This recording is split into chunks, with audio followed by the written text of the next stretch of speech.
Here is the latest Higher Summits forecast brought to you by our friends at the Mount Washington Observatory. Weather above treeline in the White Mountains is often wildly different than at our trailheads. Before you hike, check the Higher Summits forecast at mountwashington.org. Weather observers working at the nonprofit Mount Washington Observatory write this elevation-based forecast every morning and afternoon. Search and rescue teams, avalanche experts, and backcountry guides all rely on the Higher Summits forecast to anticipate weather conditions above treeline. You should too. Go to mountwashington.org or text forecast to 603-356-2137.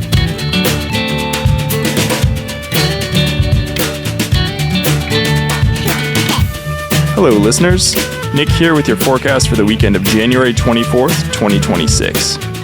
Friday, in the clouds with scattered snow showers. Additional snow accumulations of a trace to 2 inches.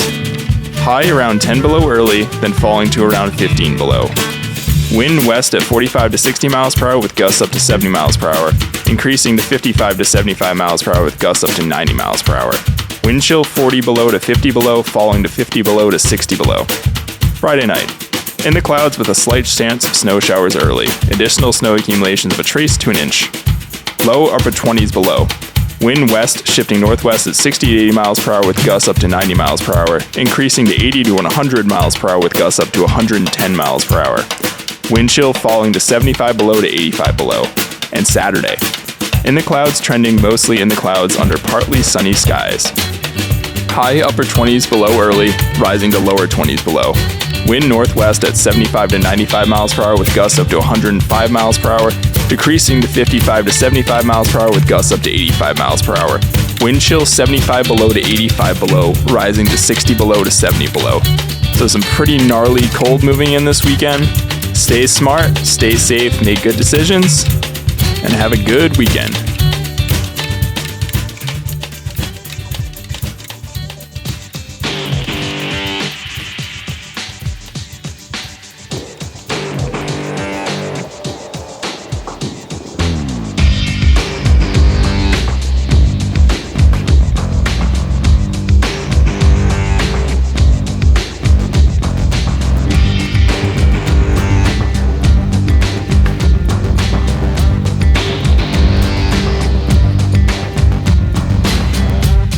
Broadcasting from the Woodpecker Studio in the great Live Free or Die state of New Hampshire. Welcome to the Sounds Like a Search and Rescue podcast, where we discuss all things related to hiking and search and rescue in the White Mountains of New Hampshire and beyond. Here are your hosts, Mike and Nick.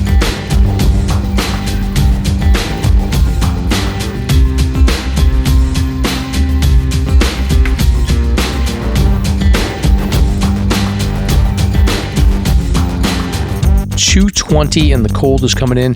Andy, do you guys have like a limit on when you won't run the trains? Not just for cold. We actually, do you remember, I think it was 2 years ago, or was it 3 years ago now, with the record cold wind chill day? Yep. We actually ran that day. Okay. The only restriction I did was I told people they were only allowed to get off the train for like 2 or 3 minutes to say that they did it at Wambeck Station because people's eyes were freezing and whatnot. Oh, really? Yeah, because they're probably not like geared up like a hiker would be geared up. No, God, no. They're in their barn jackets and fancy gloves. Right. Why do we have to go back in? Because your eyeballs will freeze open. Yeah. You stay out longer than that. Yeah, if you don't have like every piece of skin covered and something over your eyes, you're not going to do well. I was out in I can't remember, was it last year or the year before? One year I was out in in extremely cold conditions, and I wear contact lenses, and I actually realized that I think eventually I put goggles on and it wasn't as big of an issue, but I actually realized I was like, I better keep blinking more than I normally would, because the contact lenses would actually freeze in those conditions, and I can't see anything without the contacts in. So That's terrifying. I remember. That's like contacts frozen to your pupils. Oh my gosh. Yeah. And then well, I don't think that, so. The way that it felt to me was that they wouldn't freeze on your pupil. They would shrink, and then they're kind of curved like this. Yeah. So it would just flip inside out. And then eventually what had happened is that it would flip inside out and you would blink, and then they would either fall out or they get stuck under your eyelid, and it's like a nightmare. So it's a little bit tricky, but I think it was really cold. It must have been like -10 or something like that before it got to be an issue. But I just had to keep blinking and blinking to keep them warm, I guess. So anyway, so if you have contact lenses, listeners, be aware. If you're under -10 degrees, then they may freeze up and fall out. And if you're out with Mike and he keeps blinking at you, he's not fluttering his eyelashes. He's just trying to keep his contacts moist and warm. Yes, exactly. Yeah. So, but we got the cold weather. So I think all hiking plans we're done, right, Nick? We're not doing the overnight. No, we pulled the plug. We were looking at going up to Grey Knob, the RMC hut with some folks Friday and Saturday. And I think we're all kind of looking at the ambient temperature just in Gorham. I think it's the high in Gorham, I think is like -5 on Saturday or something. And I mean, the highs are in the negatives, which is always crazy. Fun. And I think just for funsies, I looked at the point forecast for Mount Adams on NOAA, which is like at 5,200 feet. And like the ambient temperature at 7 a.m. on Saturday is like negative, I think it was almost -30. And the wind chill is like almost -70. So I think that was enough to be like, it's not going to be enjoyable, to say the least. I don't think at those temperatures. No. Yeah, I've been out in those temperatures multiple times, and it sort of satisfy the curiosity of what it's like, and it's interesting, but it's not fun. And also, like, I feel like with the cold weather that's going to be down, sometimes like the cold weather's in New Hampshire and Massachusetts, this time Massachusetts is going to be just as bad. And I kind of want to stick around and just make sure that like there's no frozen pipes or any drama at the house. So true. Yeah. So no hiking, but we have been hiking a lot between the three of us. The last couple of days. So we have a bunch of things here. So quick intro. So welcome to episode 220 of the Sounds Like a Search and Rescue podcast. So this week, every year I will work to collect the search and rescue media report data that's available. So I've actually gone through and collected and updated all of the search and rescue reports for 2025 and added those to our database. So we have a database from 2019 through 2025 of every event that's been reported in the media. So we'll look at some trends and some notable rescues and some lessons that could possibly be learned here. Plus, we've got some listener feedback, Nick. Nick, I hate listener feedback. I know, dude, the email was like going off. I don't know what it is with the last 2 weeks, but we had like one email was from Forrest, as we'll find out. But like, I was combing through the emails. I'm like, it was all good. It was all positive feedback. So so they might have been negative, but I wouldn't let you know because I know you can be sensitive to those things. So it's not sad. I just don't want to hear it. It's been pre-filtered out. Yeah. Yes. Yeah. No negativity. I'm your publicist, I guess. Okay. And then, we talked about the Arctic cold blast. We'll talk about that in a little bit more detail, specifically about what to expect there. Plus, we'll give some advice on how to prepare. If you do want to go out, there's some ideas I can give you. I'm sure that you guys have some too. So we'll do that. Plus we got a music minute, and then we've got winter hikes. So we've been out a lot. So Nick and I were out on Mount Jefferson via the Jewel Trail and the Gulf Side Trail. We can talk about that. I did a winter hike on Mount Pierce. I can talk about that. And then Andy is here with us. Hello. Andy from the COG, who has been on. He's co-hosting with us. So he was out on Cherry Mountain, Mount Martha, and Owl's Head. And then he's going to help me with some of the metric stuff on the rescue. So all this, plus we got the story of some 2 backcountry skiers that were rescued on Mount Moosilauke this weekend. And I'm sure we'll be covering some other stuff. So I'm Mike. And I'm Nick. And I'm Andy. And you're Andy. Let's get started. Let's get started.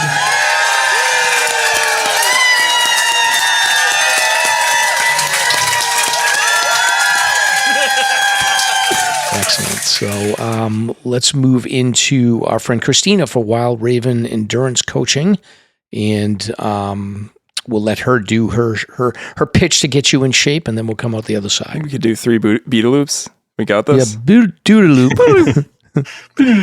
Yes. Hi, I'm Christina from Wild Raven Endurance Coaching. I work with athletes of all levels, from hikers to triathletes, helping you reach your goals with personalized guidance. With years of experience hiking, mountain biking, and trail running across New England, I also have a deep knowledge of the New Hampshire 4,000 footers and the surrounding trails. Whether you're a beginner hiker or a seasoned athlete, I'll guide you towards your goals, reducing injury risk and improving your performance through smart, tailored coaching. Are you looking to transition from hiking to mountain running? I'm here to make that journey easier too. My approach combines strength training, mindfulness, and life balance on and off the trail. Let me help you find more joy in your sport while getting stronger and healthier along the way. Visit www.coaching.christinafolsick.com and start your adventure today.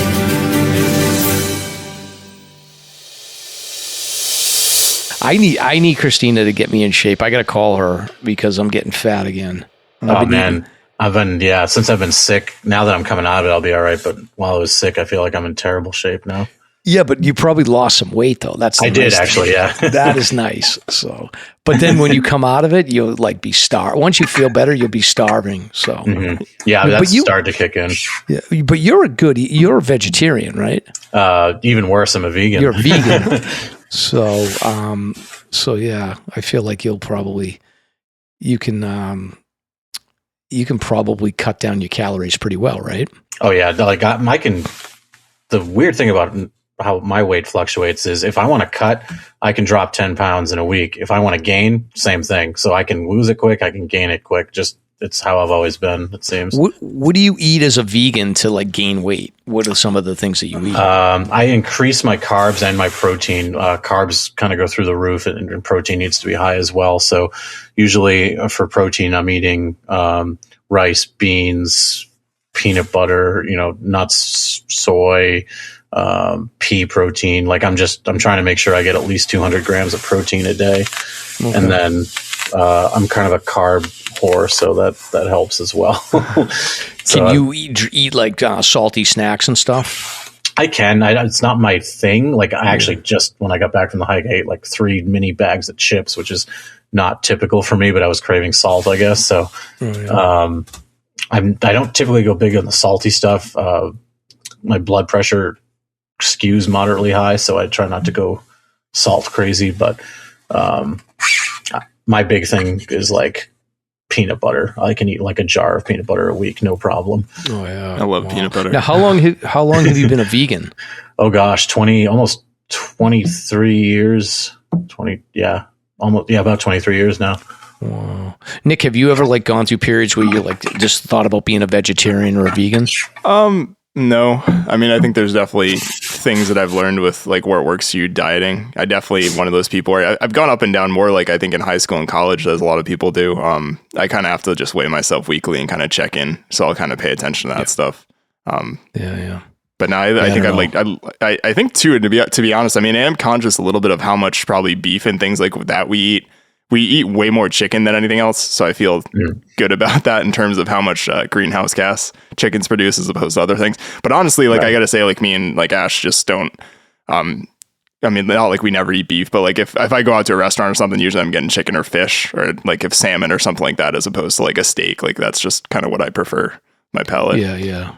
I definitely go more towards the fish. Although seasonally, like I'll have like braised. This time of the year, I find like I'll get like short ribs or something like that. But I'm definitely more of a chicken person. So I'm sorry, Andy. I just love my chicken. No, that's right. I always say like if I didn't want to be vegan anymore, the one thing I would eat would be like salmon. Like that, like the thing I would put back in. Yeah, exactly. So, and then on the trail, I mean, we talked about this before, but so you have your own system on getting food on the trail and whatnot. So, yeah. Excellent. All right. Well, Nick, you want to start off? We got a couple of follow-ups here, and maybe you can cover this this first part with the listener feedback and then the PSA. Sure. So we talked about kind of how you could get involved, maybe adopting trails or things like that last week. And the last thing we touched on was basically joining search and rescue teams. And we did want to let everybody know that if you're in the area of the Whites, kind of in that Pemi Valley area, that Pemi SARS actually got their wait list open now. So not all the SAR teams are sort of looking for people all the time, but Pemi actually just opened its wait list. What that means is that if in the event someone that is actively participating on their team sort of drops out or has to rotate out for whatever reason, then you'll kind of be first in line. And they always like to have people ready just in case they have those slots open. So if you are in the area and you want to join the team, then reach out to them online. You can sort of find them pretty easily online, I think, through the website and kind of get acquainted there. And then the email was super busy this week. I hadn't checked it for a little bit. I think sometimes Tom pokes through there, sometimes Mike pokes through there, and there was like 3 follow-up or Mike's shaking his head. He's like, I never go in the Slash email. I should occasionally. I just see CC. Wow, I can't say CC. I CC you on a bunch of stuff out of there.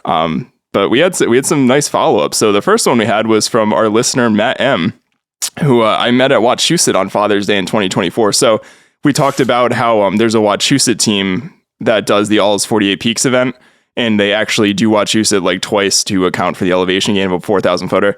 And we came across their group with Matt and his family, I believe, when I was with Jake and Julie and Ash and Rylan, and I believe Jake and Julie, their friend Doug, if I recall correctly, it was around Father's Day in 24. And he kind of just mentioned, hey, listen to you guys all the time, and it was pretty cool to hear you mention our team on the current podcast with Megan. And he mentioned that he remembered talking to me on Wachusett and mentioned that it was Father's Day and the days after their actual Alzheimer's hike. And he said he looks forward to meeting you guys at Spyglass. So I don't know if I'll make it there, but we'll try my best. And I think Mike's hoping to get there as well. So thanks for reaching out, Matt. Awesome. Do we, does you guys have a vote on what mountain we're going to do this year for Alzheimer's? I feel like we stay in the presidentials. I was thinking just the so same epic. thing. I mean, if we want to go crazy, we could shift over slightly and do Adams. That's what I was saying. Either Adams or Jefferson, something like that. Yeah. So I like that. I had one complication I found out is that I need to be in Boston at 9:30 for a Daniel Tosh stand-up show. That was our gift for me and Ash together. We did for Christmas. So. That's a nighttime thing? Yeah, it's a nighttime thing. So I'm thinking it'll be a busy day. I'll probably have Ash drive at night, but I think we were done at like 1:30 or 2 o'clock last year anyways. I think we were done pretty early. Yeah. So I think we'll have time, but my vote definitely would be for the presidential range again. Nice. Yeah. Well, I'll talk to Nobby and then we'll see if he has a preference. But yeah, Adams or Jefferson would be cool. Sweet. Tell him he's got to wear boots this year that stick together. Yeah, no rotting. That was crazy. Boots that we have to duct tape. Yeah. So, well, I like the field repair. What do we do? Brought to you by Gorilla Tape. Yeah, the Gorilla Tape. That's right.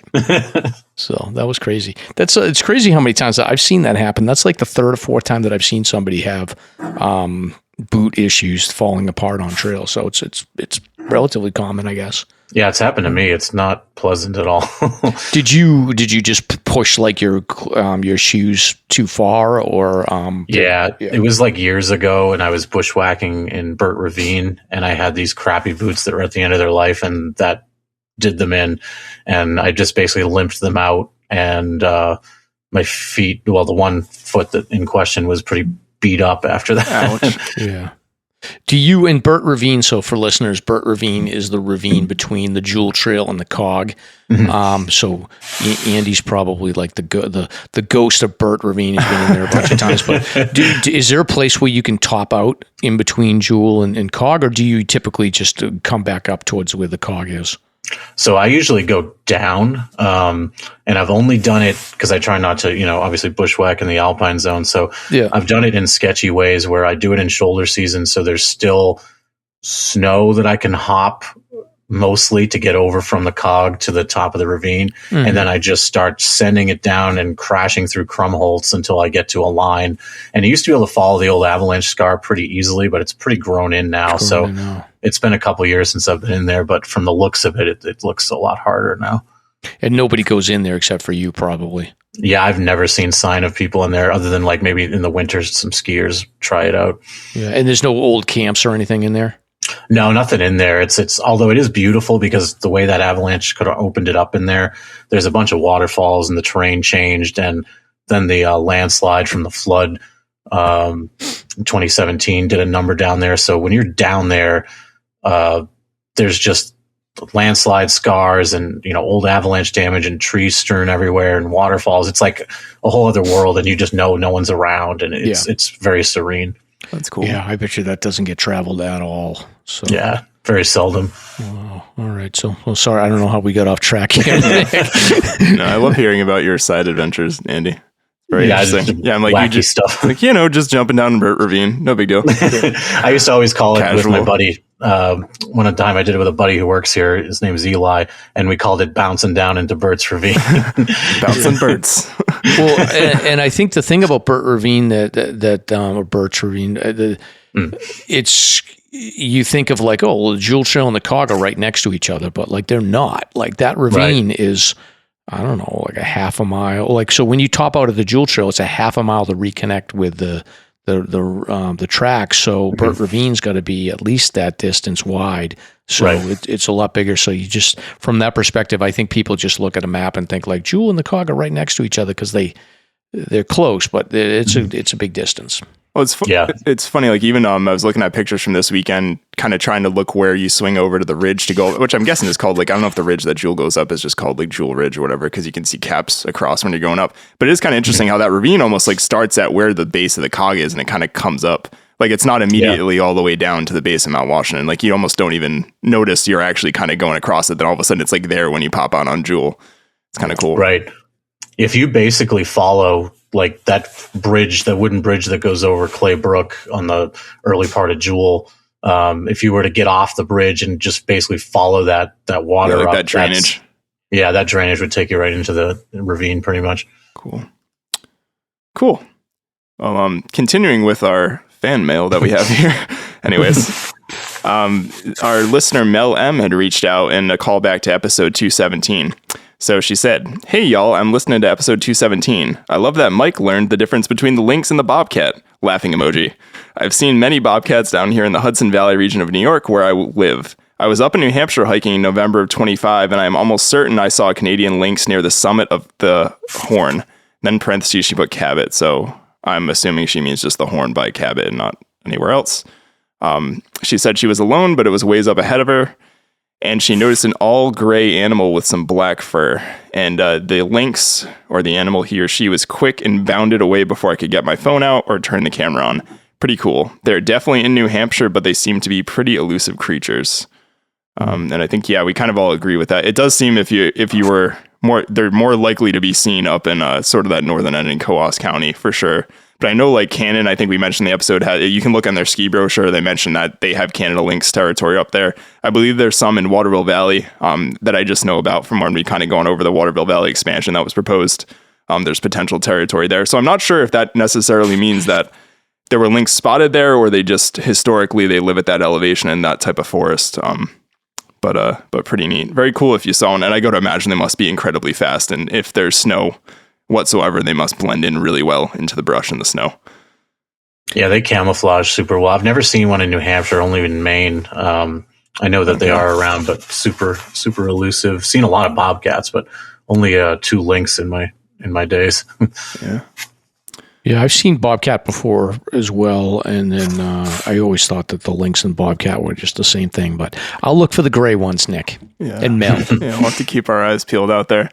And then our last email that we had for the night, this was a cool story. Our friend Forrest from the Mountain Wanderer reached out about a story about coyotes. And I think this was kind of in response to you mentioning, I think Paul mentioned there being like coy dogs in Redding or something. And that's kind of, I think coy dogs too. It reminded me of a quick coy dog story I had. We were down at my cousin's house in North Carolina and just hanging out on the deck at like 10:30 or 11 at night. And like a pack of wild dogs ran through and I was like, what the hell is going on?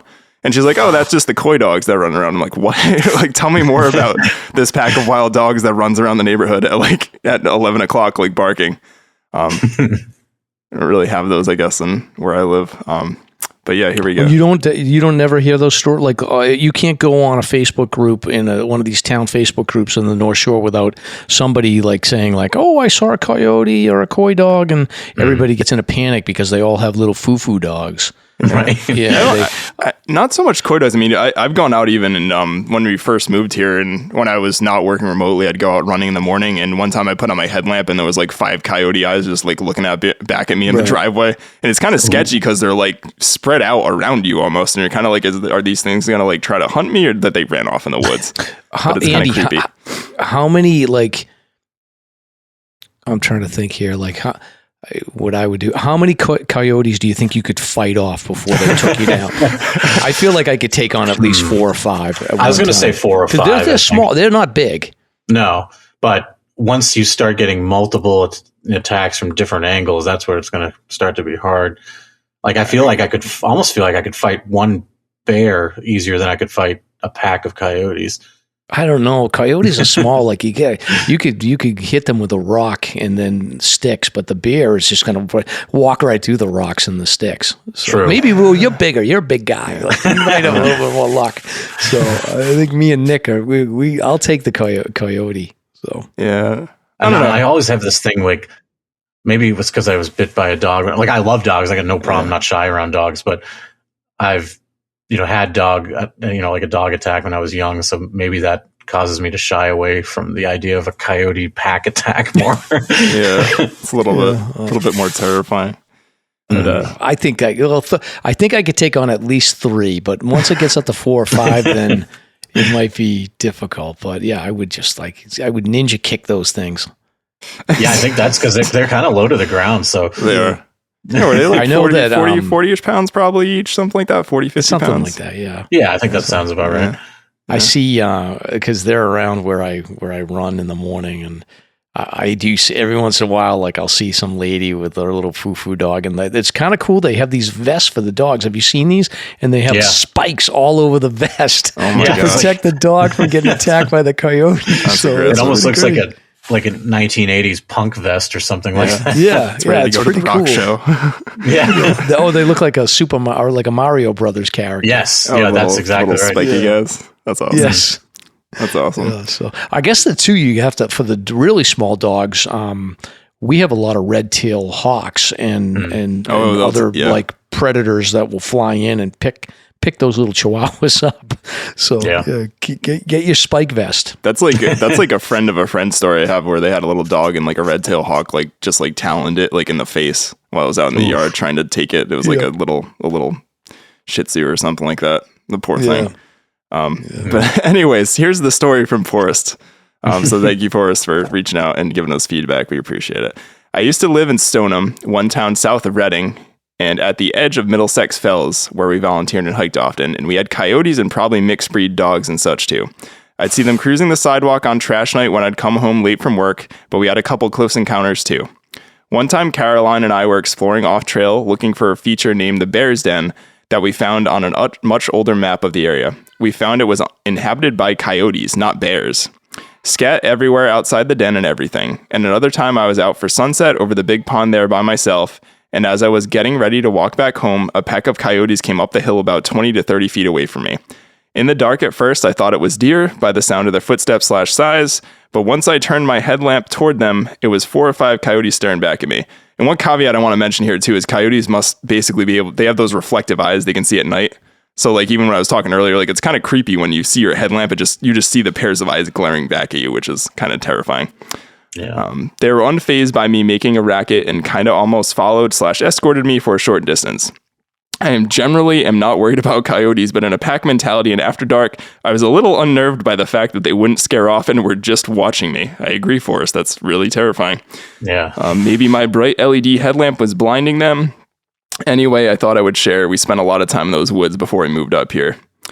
And just want to mention, if you ever do want to reach out to us or share anything anecdotal about the episodes, you can reach out to us at SLASRPodcast@gmail.com. Whoa, Nick, don't open the door for that. I was going to say, opening the floodgates. I think our outro says that anyway, so it's nothing new. But maybe people don't listen to the outro. But positive we do appreciate only people. Positive. Yeah, only positive or constructive feedback. But going back to these coyotes now, I'm thinking about this, because the coyotes are one of the popular topics you'll see in these town Facebook groups, and you'll always have one of the things I found funny was there was this big thread at one time in my town, and they were talking about how the coyotes are out and you got to be careful because they're going to attack your dogs. And one of the people went on there and they did this whole long spiel about how the coyotes have this whole system where they'll have like one coyote will come out and supposedly like try to make friends with the dog or like get the dog curious.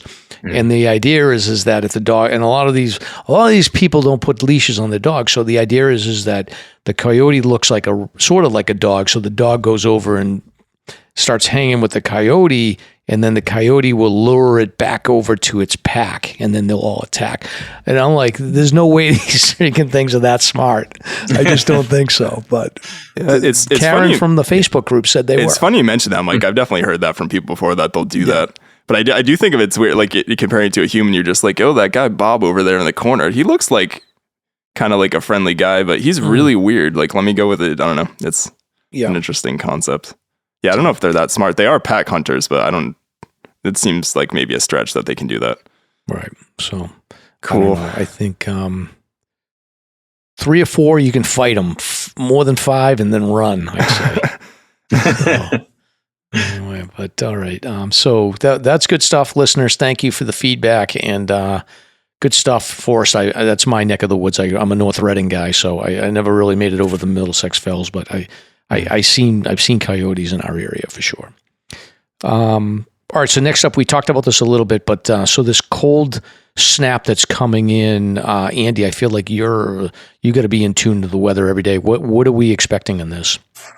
So the high pressure is going to be dominating until Sunday when we get approached by a storm from the south. Let us see how that unfolds. But in the meantime, with kind of the dipping of the jet stream and the Arctic air coming down, we're going to have easily what's the coldest stretch of weather this winter, filtering into the White Mountains and really all of New England. It's going to be, no one's going to really escape this. It's going to be particularly chilly up here in the mountains, but even New England in totality is going to see extreme negative temperatures. So we're talking about high temperatures in the negatives. So it won't get out of the negative numbers, and potentially wind chills on higher summits greater than -50, which, we're talking really dangerous weather at that point, and frostbite that'll be the risk of setting in less than a minute in certain circumstances like that on any exposed skin. So it's definitely not something to take lightly. And anyone thinking about hiking plans for this weekend should sort of think twice and maybe tailor their plans accordingly to some stuff below tree line and really gear up well and, take a look at what they're trying to do in the face of this cold snap coming. Yeah, definitely don't take any big risks. I mean, this is a good time of the year when these cold snaps come in. It is a good chance for people to test their gear, but I wouldn't go too crazy. Like, I think when I've gone out in these cold spells before, at least on 4,000 footers, the ones that I've done have been like sort of a quick stick my head up above tree line and get down. Like Pierce is obviously a good one. Yeah, Jackson's another one that I did. Over Jackson. The one thing I will say, we went on like a -20 degree day, and it was like so cold up there when we got hit by the wind that little chimney to get down was, normally you can kind of take your time on it, but it was so cold and windy that like we kind of panicked. We were like, we just got to get down. And I think I took a little spill down that. So oh no, it wasn't good. So, and then honestly, like me and Stomp we did a day where we did, we came up Osseo and then went across Flume and Liberty. And those ones there, you kind of only poke your head out a little bit. Yeah. So, but the thing about being out there in like Liberty and Flume is something goes wrong and you need a rescue, like you're pretty far away. So that's not ideal. So maybe just stick low, but just like no extended above tree line, I think is the point for there. Yeah, that's what I would recommend. There's still going to be people that do it. There's going to be people that are, trying to prove themselves for more extreme stuff and whatnot. But by and large, the majority of the hiking community, it's definitely a non-exposure type of weekend. Yeah. I remember when they had the crazy wind chill drop, the observatory camera picked up one guy that came on the summit, I think, and it was like crazy conditions. But I don't know. I think my gear is pretty good, but I don't think my gear would hold up for an extended amount of above tree line for anything much lower than like 25, 30 degree, negative 25, 30 degree wind chill, I think is about what my max is that I played around with. So, yeah, same. Maybe I've been out in negative 50 and it just gets not pleasant. Even if your gear's dialed in, just breathing that air and heavy sucking in that kind of air just doesn't feel good. Yeah. It's not, you're not having a good time out there. No. At least I'm not. No, I mean, one of the cold stretches last year, I've talked about it on here too before, but I did Carter Dome, and that was around like a negative 15 high day and wind chill like negative 30, something like that. And like you guys are saying, like, to me, and again, I know, like you were mentioning, Andy, there will be inevitably somebody that's out there like, I went out in this, but it takes so much of the fun out of it when it's that cold. Like my gear, even the day that I went up, held up okay. And the other thing I want to mention too is, even no matter how good your gear is, if you end up, I don't know, breaking an ankle or something, and you can't move for 5 or 10 minutes, you're going to get cold. Like it is, if it's negative 70 wind chill and it's negative 20, like, I don't know what amount of clothing you really could theoretically have to keep you warm. At that point, I suppose you could probably bundle up as much, but if your body's not moving and you kind of lose that ability to generate heat, then you're really screwed. Yeah, I want to take that quick opportunity to just remind everyone, when you're winter hiking, make sure you have a bivvy or something, emergency shelter that you have with you, because if your point is so true. If you have to stop moving, that's when you're going to be most susceptible to the cold. So you need to get something you can get inside and mitigate the effect of that when you're going to be immobile, if you become immobilized for whatever reason. Right. Yeah. And I have like, I'll typically bring like a 20 degree sleeping bag and a bivvy with me. And then obviously like a sit pad. And for that, like, it's not going to be super comfortable, but in normal conditions, I'm not going out this weekend, but like in normal conditions, if it's 0 degrees or 5, 10 degrees, that'll buy you 6-8 hours of reasonable comfort, and then enough time to get a rescue going somehow. And then sometimes I'll bring a 0 degree bag. Like if I was going to go out this weekend, I would have a 0 degree bag with me in the bivvy too, just the hope that I would be able to survive for a little while. But that's the judgment call you have to make about winter hiking, is when you take that sleeping bag and the emergency bivvy. And like I did take it on Jefferson. We'll talk about that one just because it was like a bigger group, low visibility, cold conditions. I was like, I'm bringing a bag with me just in case we need it. So anyway, and then I see here there's a high risk of avalanche with different slab terrain problems here, east facing slopes and wind loading. I think this is for the avalanche forecast. So not a time to play around with any snowfields that are up there. Obviously, like the Pinkham Notch side of Mount Washington, and then you've got snowfields on Star Lake. You got snowfields on Jefferson. I don't know where else they are. I'm trying to think if there's any other ones to mess around with, but just be careful out there.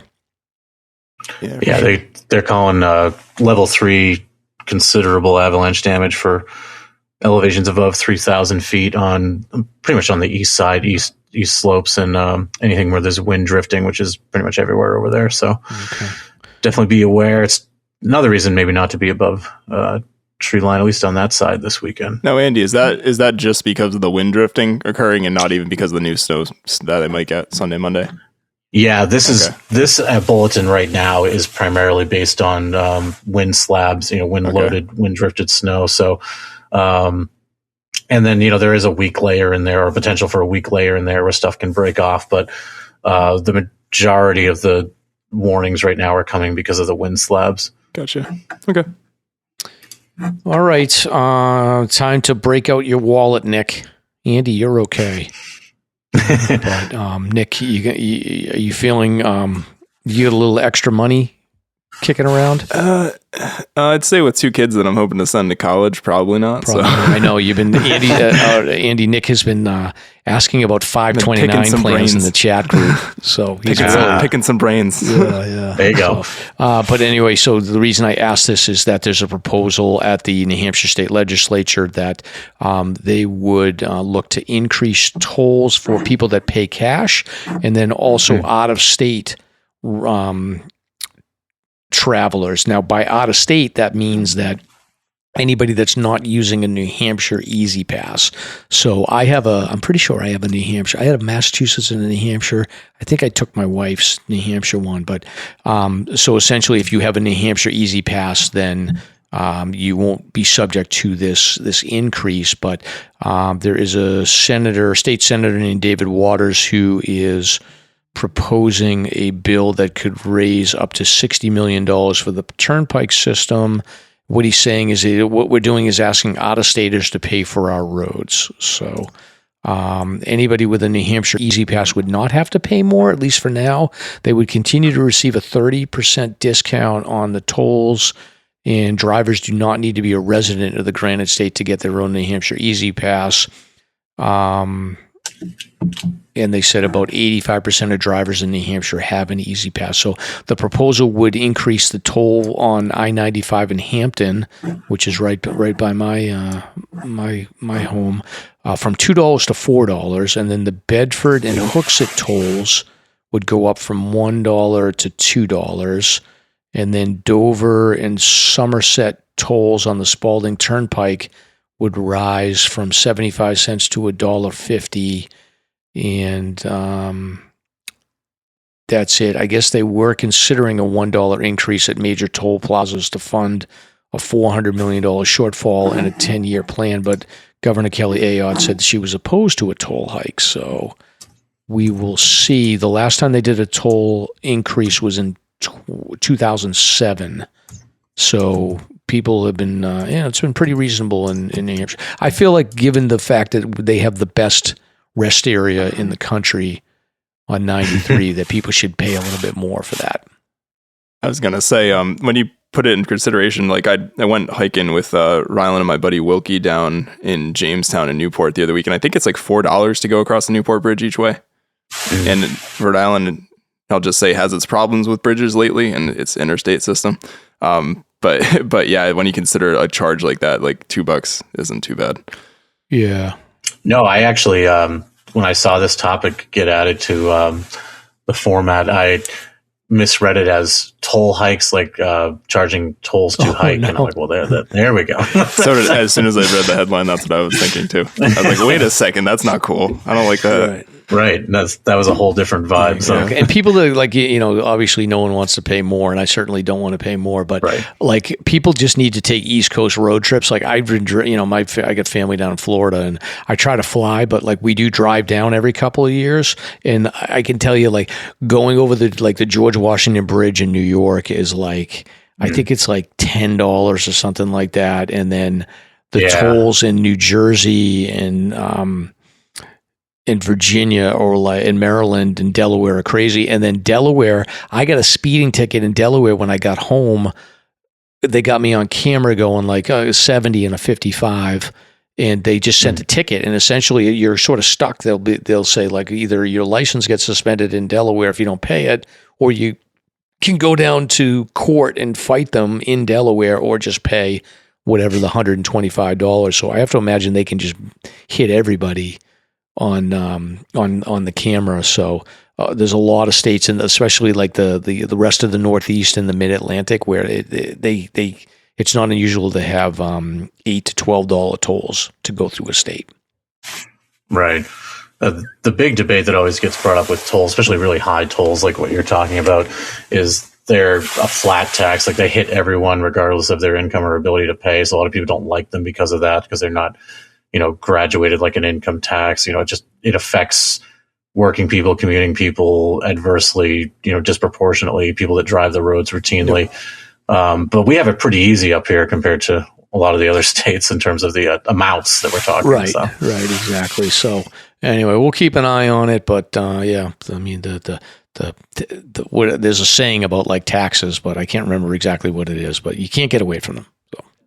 Death and taxes. That's right. Those are the two things you can never escape. So. Right. All right. And speaking of death, we've got an article here about 8 people that were killed in an avalanche in the Austrian Alps. These are backcountry skiers. So I guess in 2 different incidents. So 3 Czechoslovakian skiers were swept away, and then 5 were killed in another area of the Austrian Alps called Salzburg. So pretty crazy, Nick. Yeah, it sounds like they've had a bunch of snowfall recently, so the authorities are just kind of warning people to be careful out there. I mean, I got to imagine too, in the type of terrain that you have in the Alps, that avalanches are just a whole different ballgame compared to sort of some of the terrain we have. Obviously, you guys are mentioning some of the areas that we have, but I would think of some of these valleys and stuff. I mean, just the other, I think it was last week we were mentioning sort of that Olympic medalist that actually sort of got killed out in the mountains, kind of over in Eastern Europe over there. So. Got to be careful. And I imagine a lot of those guides and stuff are very experienced, but to some degree, there must be only so much you can do to sort of mitigate the risk of being out there when there's just a tremendous amount of snowfall. Yeah, the mountain doesn't care how experienced you are. Yeah. Right. So. I think the thing that was most tragic about this one is it was another one of those scenarios where there were, at one point after the initial round, a plethora of warnings issued, and I guess they weren't heeded. Despite clear and repeated warnings, numerous avalanches occurred again today with fatal consequences. So sounds like people weren't heeding warnings to some extent, which is unfortunate. Yeah, it's terrible. And it's like there's 8 that were killed, and then they also, at the end of the article, went on to say like there was like another 6 in France that had been killed, right. And then Switzerland had some issues. So it just seems pretty common out there. It's a risky game, for sure. But one thing, I got to send you guys this video. I don't know if you have seen it, but Red Bull put out a video of a Polish skier who climbed Mount Everest. So they went in. So the window for Mount Everest is essentially like late April, early May is when most of the people that summit Everest, like they pay for the guides and everything like that. That's the bigger window. Usually you have like I don't know how long that window is. I think it's like 3 weeks or something. Where isn't it when the jet stream basically sort of shifts a little bit so that there's just enough right. Exactly. So they have fixed ropes, and they've got like basically the Sherpas go up and they all work together to reestablish the ropes.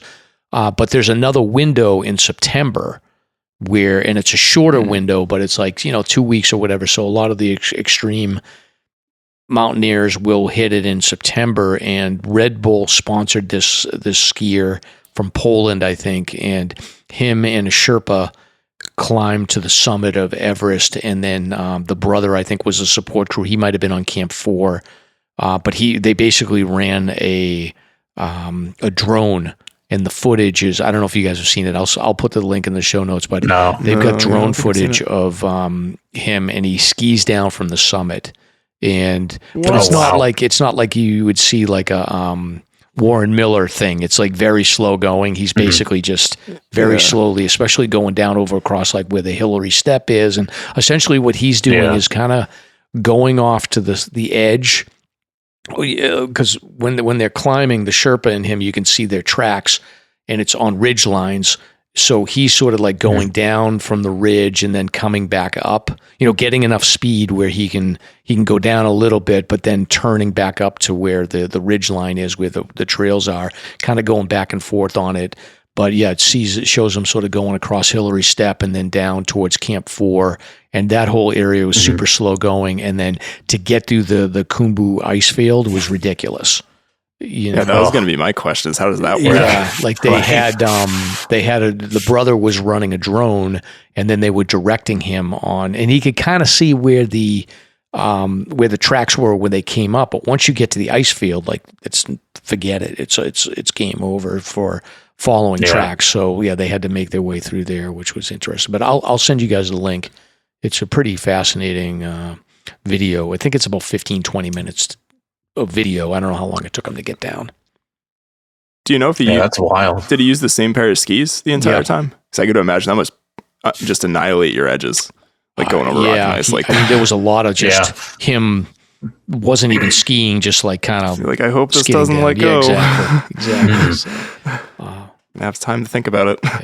So wouldn't want to do that myself, but no.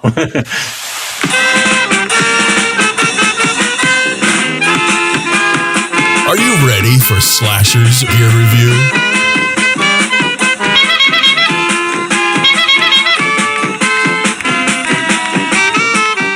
Excellent. So now that it's time for gear review here. So, Nick, oh yeah, that's right. I have one too. But Nick, why don't you start, and then I think we each have something to share. Sure. So this is it was kind of almost comical. I'll have to share the picture like on our Instagram or something. But I had some money left on an REI gift card, and I was just looking for some new mittens. I already have and have had the Black Diamond Mercury mitts for probably 6 or 7 years now. They've worked out really well for me, but kind of like with a lot of those things with insulation, there's insulation that's just fallen out of it at this point. They're kind of packed down, so they're definitely not as warm as they were, say, like 4 or 5 years ago. I find myself having to use more hand warmers with them, even though I've got liners on and stuff. And I definitely am more of a mitten guy than the fingered gloves guy. That just kind of has always worked well for me. My like ring finger, pinky fingers tend to get cold. And I also, usually I'm trying to take pictures with a camera or a phone or something. So anyways, I was looking at Black Diamond's Absolute mitts, which are sort of their top of the line mitts. I think they have around 400 grams of insulation in them, which is kind of wild. And I was looking at them online and I'm like, okay, they're kind of pricey, but I'll give them a shot. And when I pulled them out of the box, it was almost like pulling out clown gloves or something to that effect, like clown shoe kind of analogy.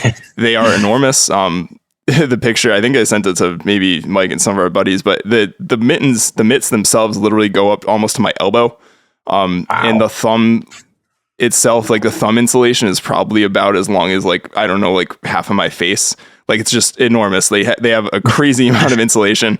They're rated to like some crazy temperature. I don't know if it's like -40 or -50 with the insulation. And like it was, I kind of knew that it was maybe sort of a faux pas on my behalf when I was kind of reading on the label. And there's something to the effect of like, it's like from the snowfields of Antarctica to like the tops of Mount Everest. Like these are sort of your mittens to get you by. So I'm like, they were a bit overkill. If you do need really, really warm mittens, these things were insane. I don't think your hands would ever get cold. You probably wouldn't be able to do anything with the mittens. I think even grabbing a ski pole, for example, would be kind of difficult, let alone trying to do anything on your backpack. So I did trade them in back to REI. Thankfully, that's usually pretty easy. And I picked up just a new pair of Mercury mitts. But it was kind of funny when I pulled them out of the box and Ash saw me wearing them. She kind of was like, what the hell are those? And I'm like, they're mittens. They just look like pillows on your hands. Like, that's the mitten equivalent. Baffin makes a lot of cold weather boots. And, a lot of them are practical. They're not really hiking boots per se, but for cold weather. And then they start to get into these things that are so huge and clunky. And they say, well, rated down to -90. And it's like, well, that's terrific. But how can you move around in these things? Yeah, you're losing some. Like, I imagine if you were like literally, we were just talking like on the summit of Everest and you needed. And even then, like, I don't think the temperatures get like that wild on Everest when they're climbing. Like, it's cold, but it's probably not, relatively speaking, much colder than whatever we see on Washington, like in the winter pretty regularly. Yeah. But yeah, and there's just fitting them in your pack would absolutely be a challenge. Like they were kind of weighty and they were huge and they don't stuff down easily. So I'm just going to stick with my normal Mercury mitts. I think they'll do well.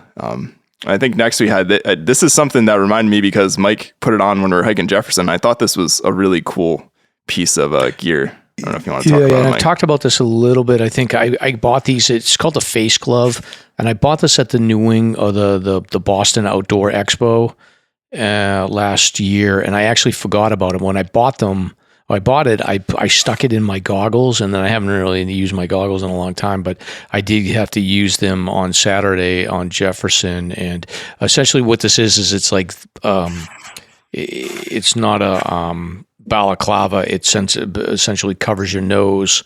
I did use it on Jefferson when I did the Lynn hike too, or Lynn's 4,000 footer finish. But essentially, it just hooks around your ears with the string, and then there's a face cover that goes up above your nose, and then it hooks around the tip of your nose. There's a little pocket in there, and then there's a little deflector that sort of directs your breathing away from the goggles. So I find it with a balaclava, as long as you're keeping your head up and breathing outward, like you won't deal with fogging. But the second you sort of bend down a little bit and you drop that angle with a balaclava, it tends to fog up the goggles a little bit. What this does is it pushes out the breathing a little bit so that you have a little bit more downward motion, so you can sort of put your chin down a little bit, breathe, and you don't have to worry about your goggles fogging up. So worked really well for me. And matter of fact, we had one of the folks we were hiking with that had a goggle failure, and he was kind of stuck at the back, and he was just like watching somebody else's feet as he was going because he couldn't see much. And the wind was so bad and it was so cold that he couldn't really take goggles off, so he didn't have a lot of options. So this was really beneficial. So it's called a face glove, and I'll put the link to the product on there. So I think if you're going to be above tree line and you have a problem with foggy goggles, that this will solve it. Yeah, it can be tough. A common mistake I think a lot of people make, and I made and not that I wear goggles and I've worn them a ton, but I was going up Eisenhower in the winter a few years ago, and I made the mistake of putting the goggles up over my head when I got to the top of Eisenhower, and they completely frosted up. And it was a cold day. It was like a negative 15-ish wind chill cold day, properly cold. And yeah, I couldn't really see, so I kind of was like scraping the inside of my goggles off because what happens is that condensation, like Mike's talking about a goggle failure, like your moisture, if you're sweaty or if you just have condensation there, it just freezes on the inside of your goggles. And when it's that cold, like the last thing you want to be doing is like trying to fingernail scrape off frost on the inside of your goggles. And and it can be so cold and windy and you got snow going everywhere that it really is quite difficult to see. And I became acutely aware of that when it was happening. And a lot of times if I know I'm going to be above tree line, like even this weekend, like I'll actually carry 2 pairs of goggles after that happened to me once. I have an older beat up pair and a newer one. But that deflector looked like it worked really well. You don't have to worry so much about that moisture just freezing up on your goggles if you're like bending over or whatever. No, I was really happy with it. And yeah, that's the one thing for listeners. Like if you haven't used goggles or managed them, you got to keep them cold. Do not put them on your on the top of your head while you're hiking. Like I see that a lot of times, people hiking up and they got the goggles around the top of their head. And what happens is that you're generating sweat. And you're warming up those goggles, and then you put them down, and then they're going to fog up on you right away. So you want to keep them cold and only put them on right when you're ready to use them. Yeah, I learned the hard way years ago about putting them on your head, and then there you are scraping, taking your liners off to scrape ice off, which is not ideal. Yeah. And then I would say on the glove bit, Nick, so those mitts are nice. And I know a lot of the guys that we hiked with on Saturday had those big gloves. I will say that I've been a fan of those work gloves, like basically like the leather work gloves. You can get those. There's a bunch of different brands that have them, and I like them because they're really rugged. Especially I've been sledding lately, so I use them quite a bit. And then I'll use like the mitts. I just have the Gore-Tex shell, and I can put the shell over that, and that warms them up pretty well for me. So it's a good system that's been working well for me.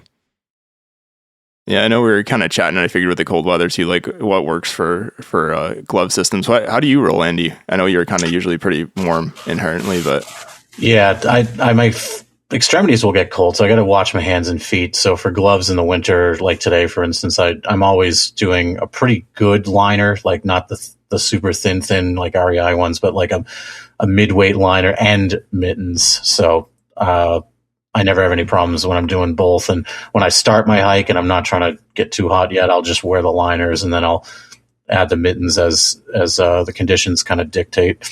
Yeah, that's cool. Yeah, I'm in a similar boat where I kind of mentioned like I like mittens, but yeah, I'll usually wear like thin liners. Like I think I have some Arc'teryx or like REI ones that work really well.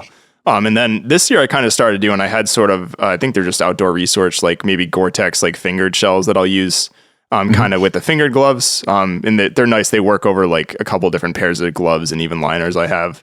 But generally like those sort of thin liners with mittens work. And I mean, I'm kind of always like, typically I'll crack 2 pairs of hand warmers on whatever I'm hiking in the winter, and I'll throw a pair of hand warmers in my mittens already. And then I'll keep like 2 in my pockets or whatever.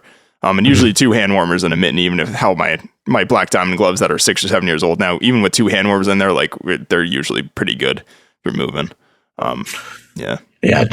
I always have hand warmers with me, more so for other people. The only time I've ever used hand or foot warmers ever, which is wild to me, is when I've been like sleeping in ridiculous conditions and I put them at the foot of my sleeping bag. Okay. Yeah. Maybe my hands just, again, I think everybody's a little different with how you're wired and your extremities get cold. My feet, I've never considered really using, since I've had insulated boots, using toe warmers like ever. I have the electric hand warmers and I love those. Yeah. Because they're instant and then and they last pretty well. So I usually will immediately turn one of those on. There's 3 levels, and I put it on the first level, and then I stick it in my pocket with my phone, and then it basically serves to just keep the phone warm. So that's cool. Yeah, it helped the battery life. And then Andy, you got something here too. You got new gaiters. Yeah, this is just a quick one. So I gave these Catula Levigators a try. Mixed review. I mean, they function. They're a gaiter. They work. But two drawbacks. They have the stirrup is like a rubber piece that we'll have to see how that holds up over time in terms of it looks abuse, like very thin. Yeah, so that's I'm skeptical of that. So we'll see how that goes. And it's also, as people have noted in reviews, it would be very hard to adjust if you ever had to adjust it on the fly in the cold. So set it before you go and pretty much be sure you're not going to have to do anything with that. And then chronic problem, probably just more for me than most people. Even the size large is tough to get around my large, ridiculous legs. So it fits. It works. I got them on still right now. I'm just sitting there. But yeah, I'll see how they go. I'm going to give them the longevity test. So they function. They're really lightweight. They're super lightweight. That's one of the things I like about them. And they're Gore-Tex, but we'll see how they. Yeah, the zipper's on the side too. That's kind of interesting. So it's good that you know which side is which, but that's a little bit different. Right. Yeah, that they were definitely like an impulse buy. I'm like, oh, this is different than what I'm used to, but I'll give it a try. One thing I will say about that thin strap is, so I've got the like ankle gaiters by Catula that they make, and it's a similar strap, and I've had pretty good luck with it. The only issue I've had with that is occasionally it's gotten caught on a tree root or something, and then it kind of just catapults you if it's like not fit on really well. But I've had them for a few years now, and they've done pretty well. A lot of times I feel like I used to wear them more, and now I'm just like, my feet are going to get muddy. I don't really care. Yeah. But, yeah, these are basically just the tall version of that, I think. Cool. Similar technology. And he's got these like ginormous calves. He does. You make my calves look small. I have cankles. Huge calves. It's impressive. It's just foot and then into knee. Tree trunks. Yeah. We all know that hiking a mountain can be hard at times. So here's a corny dad joke to help you get over it. Ba-dum-bum. Okay, so now's the time where we do a dad joke here. So I got my holiday dad joke that my friend Judy sent over to me. So let me see here. So guys, how do you make an angry snowman calm down? Oh no, go ahead. Go ahead. I have an idea. Take a chill pill. Chill. You got it right. Okay, chill. That's good. What do you get when you cross a snowman and a vampire? Ooh. Frostbite. I'll do one more. What is Jack Frost's favorite part of school? Snow and tell. Anyway, so that's what I got for dad jokes today. You got three of them. That's pretty good. Not bad. Not bad. Not three for one. Not bad. All right, Nick, now is your moment. It's Nick's music minute. All right, so I'm pivoting, but I did mention last week that this album reminded me of the Meatloaf Bat Outta Hell album. So I should say this artist in particular. So the artist, I'm just recommending the artist this week. So the artist is The Last Dinner Party. They're a British band that was formed back in London in 2021. Members Abigail Morris, Lizzie Mayland, Emily Roberts, Georgia Davies, and Aurora Nishevi. And the thing too that I think I wanted to call it most in relation to last week is they sound a lot like Meatloaf. They kind of have that theatrical style. It's really bombastic. It's a little bit over the top. I think they're not really a calm band. They're very performative. They also have a strong sort of visual aesthetic to their live performances that I think Meatloaf was also really known for. I first heard of them from their single that kind of broke out as a hit called Nothing Matters, and their first album, Prelude to Ecstasy, which came out in 2024. So some hits on that were Nothing Matters, Sinner, My Lady of Mercy, On Your Side, and Caesar on a TV Screen. The whole album to me is pretty good. The way that they write is kind of captivating. It's not a band too that I'll say like I'll listen to them over and over again. I kind of like go on a kick with them and then I'm kind of done for a little bit, which I guess is kind of similar. If some of those more theatrical music or musicals I listen to, I feel like I want to listen to it, then I'm kind of done with it for like a year or two. So they kind of are in that vein a little bit.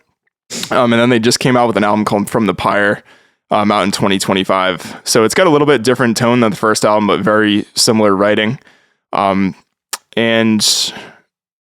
there's a giant emphasis sort of on storytelling, character, and sort of drama and different emotional extremes, which I think Bad Out of Hell kind of runs that same line. So kind of just recommend and check out The Last Dinner Party if you're into sort of that type of music like ABBA, and I'd say like even Rocky Horror Picture Show. It's kind of got that vibe, even though they're sort of just a rock alternative band. Yeah, I don't know if I've ever heard of them. I'll check them out. And I always ask, whenever you throw these indie groups in, I'm always ask Caroline, I'll be like, you ever hear of this one? And she's like, half the time she's like, yeah, I've heard of them. So she's in the know. So, okay. Yeah, I'll check that out too, because even though he could be a piece of work, I like Meatloaf, so I'll probably appreciate Last Dinner Party. Excellent. So, Nick, do you want to read the Alzheimer's? Sure. So we wanted to remind everybody, and this episode's being sponsored by our friends at the Alzheimer's Association 48 Peaks. So use your passion for hiking to end Alzheimer's. Join 400 plus hikers as they climb New Hampshire's 4,000 footers or create their own challenge to support the mission of the Alzheimer's Association. The annual hiker celebration will be Saturday, June 13th over at Ledge Brewing with raffles, food, and an amazing community, which Mike is part of. So come see Mike. Hike that weekend or any day you want this summer. No fundraising minimums, but those who raise $125 will receive the annual performance grade t-shirt and a ticket for the hiker celebration. Let's turn the White Mountains purple to end Alzheimer's. Visit alz.org/48peaks to learn more. And you can listen to more about their journey on the last episode we had with Megan and Paul. And we sort of talked a little bit more in depth about the organization, how it was formed, and how you can help out, and how they can help you out if you're going through any sort of problems with people with Alzheimer's in your family, or maybe kind of just help you through that journey. Yeah, and in the next couple of weeks, I'll get with Nobby and set up our team, and then if anybody wants to sign up and join to hike with Nick and Andy and I, and maybe we'll get Stomp out there. We'll figure out what mountain we're gonna do. We'll probably do like a presidential, so the Adams or Jefferson. So we'll figure that out. Hopefully there won't be a rescue the night before and Stomp can make it out. All right. So if you want stickers, you can go ahead and get free stickers at Ski Fanatics or Spinner's Pizza Parlor in Andover, Mass. So check that out. And then if you want Slasher swag, you can check out our bonfire shop. You can choose between super popular hoodies, classic or V-neck tees, and more. The color selection is great. Mrs. Stomp picked it all out, so they're priced to move, and if you want to help spread the word about Slasher Represent Today, Nick's wearing a Slasher sweatshirt right now. I am. It's very cozy. Yes. A lot of people got these for Christmas. So, and then if you want to donate to the show to support the podcast, we're always spending, Stomp's always spending money on gear. And then Andy charges an exorbitant consulting fee to be here. So, go ahead and doesn't do this for free, a coffee donation if you so will, please. So check out our Buy Me a Coffee site on our website. So.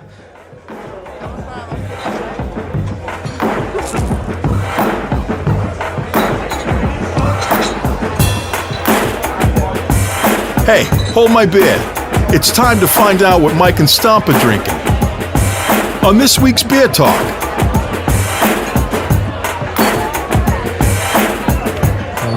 And then now's the part of the show where we talk about beer, and I'm not drinking anything. I'm drinking water. And Nick, I don't know if you have anything to add to the beer discussion tonight. I'm currently drinking a Mango Orange Spindrift, but I did want to shout out to two fantastic Vermont breweries who we had some post-hike beers of, or I did anyways, on Saturday. So Lawson's Finest Liquids and Zero Gravity, both good breweries in Vermont. They both make good stuff. I've been to both the breweries, so check them out if you're looking for some tasty Vermont brews. Excellent. And then Andy, I don't think you're a beer drinker, but you're hydrating anyway, regardless. I am. Yeah, I'm with you. I got my Hydro Flask here. It's full of Noon and water, and I'm pounding it out. We'll do better next week. We'll bring the beer. So I still have a couple of Reckless beers in the. So I'm saving them for the Patriots though, because I had one during the Patriots game, and now I'm like, well, I don't want to. I'm not shaving, and I'm not cutting my hair, and I'm not. I want to make sure that I have a Reckless beer during the game next week. So. But yeah, I don't think I'm going to shave until the Patriots finish their run. Yeah, hopefully we're playing the backup QB, so I don't know. I like the chances. I want the Patriots to win, but I screwed up because weeks ago, I told my daughter, she's like bugging me for a car. This is not Caroline who has car problems, but my youngest daughter that's in North Carolina, she needs a car next year. And I'm like, I'll get you a car. And she's like, no, I want a car now. And I'm like, well, I don't want to spend the money on a car right now. And then I don't know, somehow we got to talking about the Patriots, and I was like, oh, if the Patriots win the Super Bowl, I'll buy you a car. And like, huge mistake. Because what I actually said is, I said, if the Patriots win the Super Bowl and go undefeated between now and the end of the year, and then they lost to the Bills, but now my wife and my daughters all claim that never happened, and that I just said that they have to win the Super Bowl. So my daughter's like, I can't watch the game. It's too nerve-wracking because I want my car. And I'm like, oh my God, if they win, I got to buy them a car. This isn't fair. So I know. Now you got to debate if you want to root against it for that principle. Do I want my Patriots to win, or do I want my pocketbook to survive? So. Torn. Right. Kids are expensive, Nick. They are. Open that 529 plan. Trust me. So,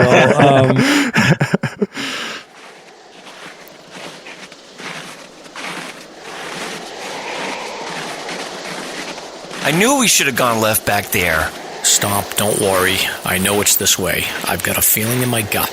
Are you sure you're not about to have a bowel emergency? Totally. We got this. But I just blew out my hip. Fell down that gully with my 40-year-old microspikes. Suck it up, Stomp. It's 4 p.m. We're at 3,500 feet. We got 9 miles back to the parking lot. Your leg may be broken. We got no cell connection, and we can't feel our fingers. But we're finishing all of my list tonight. By the way, I need some water. I'm empty. I would if I could see what I'm doing, but my headlamp batteries are dead. You gotta be kidding me. What a chump. This is the last time I hike with you. Whatever, mister. Do you know me? I have a podcast. Whatever. Let's find out what Mike and Stomp have been hiking. All right, so this is the part of the show where we talk about where we've recently hiked. So Nick and I, in Stomp, we received this mysterious email from a listener. Probably, what was it, probably 2 months ago, Nick?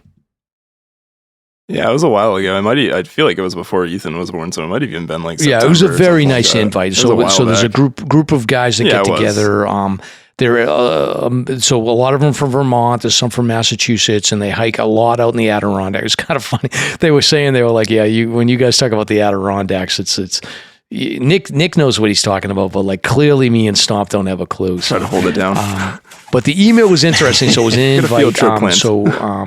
Our friend Dan, so he was working. Originally, I think he was going to finish his winter 4,000 footers, but then his, like all things hiking, your plans change. So he invited us to join him and his friends on a hike to Mount Jefferson, and that would have been his 45th in the winter.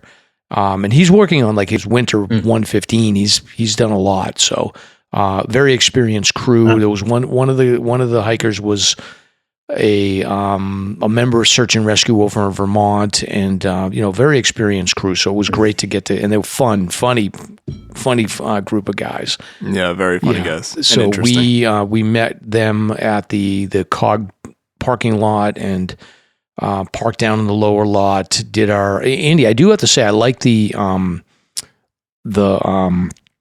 pay station that's in there now. I don't know how long that's been in there, but I did. Yeah, I did the paper thing for a while, and it's always a little bit difficult. But the credit card and everything, it works well. So we wanted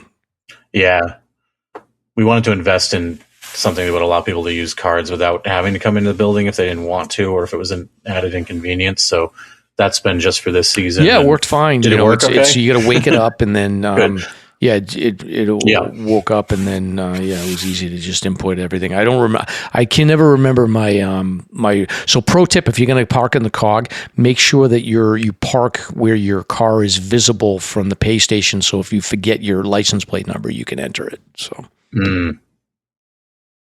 And another pro tip, because we do fill up, if you get here and that lot's full, don't come up and park where the people for the train park across from the hiker lot in what's called RV parking, because we plow that out big as well dirt parking lot to the left, right? Yep. Yeah. So I saw a bunch of cars over there the other day. But anyway, so we met them, and it was, who was it? It was me, Nick, our friend Peter, and then Paul Gamel, or Gamel, as we found. Yeah, I think we found out it's Gamel. He's always going to be Paul Gamel to me. But at least I know his last name. We don't know Dave Shits in the Woods' last name. This is true. Or Steve. Or Stevie Shit. We don't know his last name either.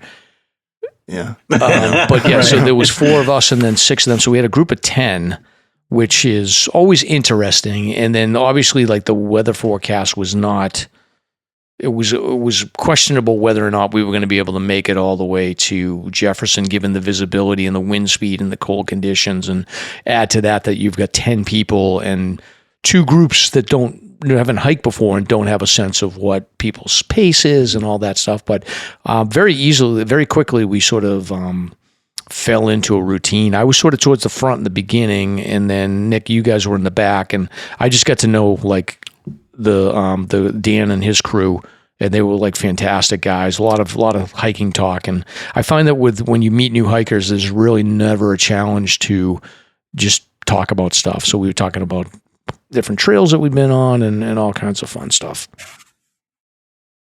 No, I agree. I was hanging in the back. So I made a rookie mistake, and I think I was excited just to meet people, and I hopped out of your car and realized I didn't take any water with me. So that wasn't fantastic. So I actually had to go down 200 feet and then come back up 200 feet again. That. And I also ended up not realizing until later that I now had the added pressure of keeping Mike's car keys safe for the entire hike up Jefferson and back down, and kept checking to make sure that zipper pocket was zipped nice and tight. But yeah, it was a lot of fun once I kind of caught up. I think I caught up to you guys shortly. It wasn't too long, like shortly after you get over that wooden bridge, and he was talking about where you could go up into the ravine. But yeah, it was kind of nice. And it's funny, like you said, Mike, I feel like, especially when you start meeting people that are going out in the winter, like hiking Jefferson, like usually you're kind of similar personality types, kind of looking at doing the same things. And a lot of them had gone into like Baxter in the winter and stuff. And had definitely done a lot more backpacking and sort of overnight camping than I've ever done or probably ever thought about doing. And then it was fun chatting with them too. Coming from Vermont, they're a little bit closer, it seems like, to a lot of the Adirondacks and more familiar. So I was chatting with some of them about sort of that territory and what I've done over there versus what they've done, and kind of their recommendations, and also just what they had done in Vermont too, because I have not hiked in Vermont other than the 4,000 footers really, and it sounds like there's a lot more to check out. I got to get out to the Adirondacks, I guess. I might hit some of those guys up and see if I go out there, maybe they'll guide me. It seems like they really know that area, and they're very passionate about the Adirondacks too, which was fun to listen to. Yeah. Yeah. So, but the hike up, that first section of the Jewel Trail is very steady and even. It's a fun hike, and then you get up, you pop up above tree line, and then we geared up, and then it was sort of right into the maelstrom from there.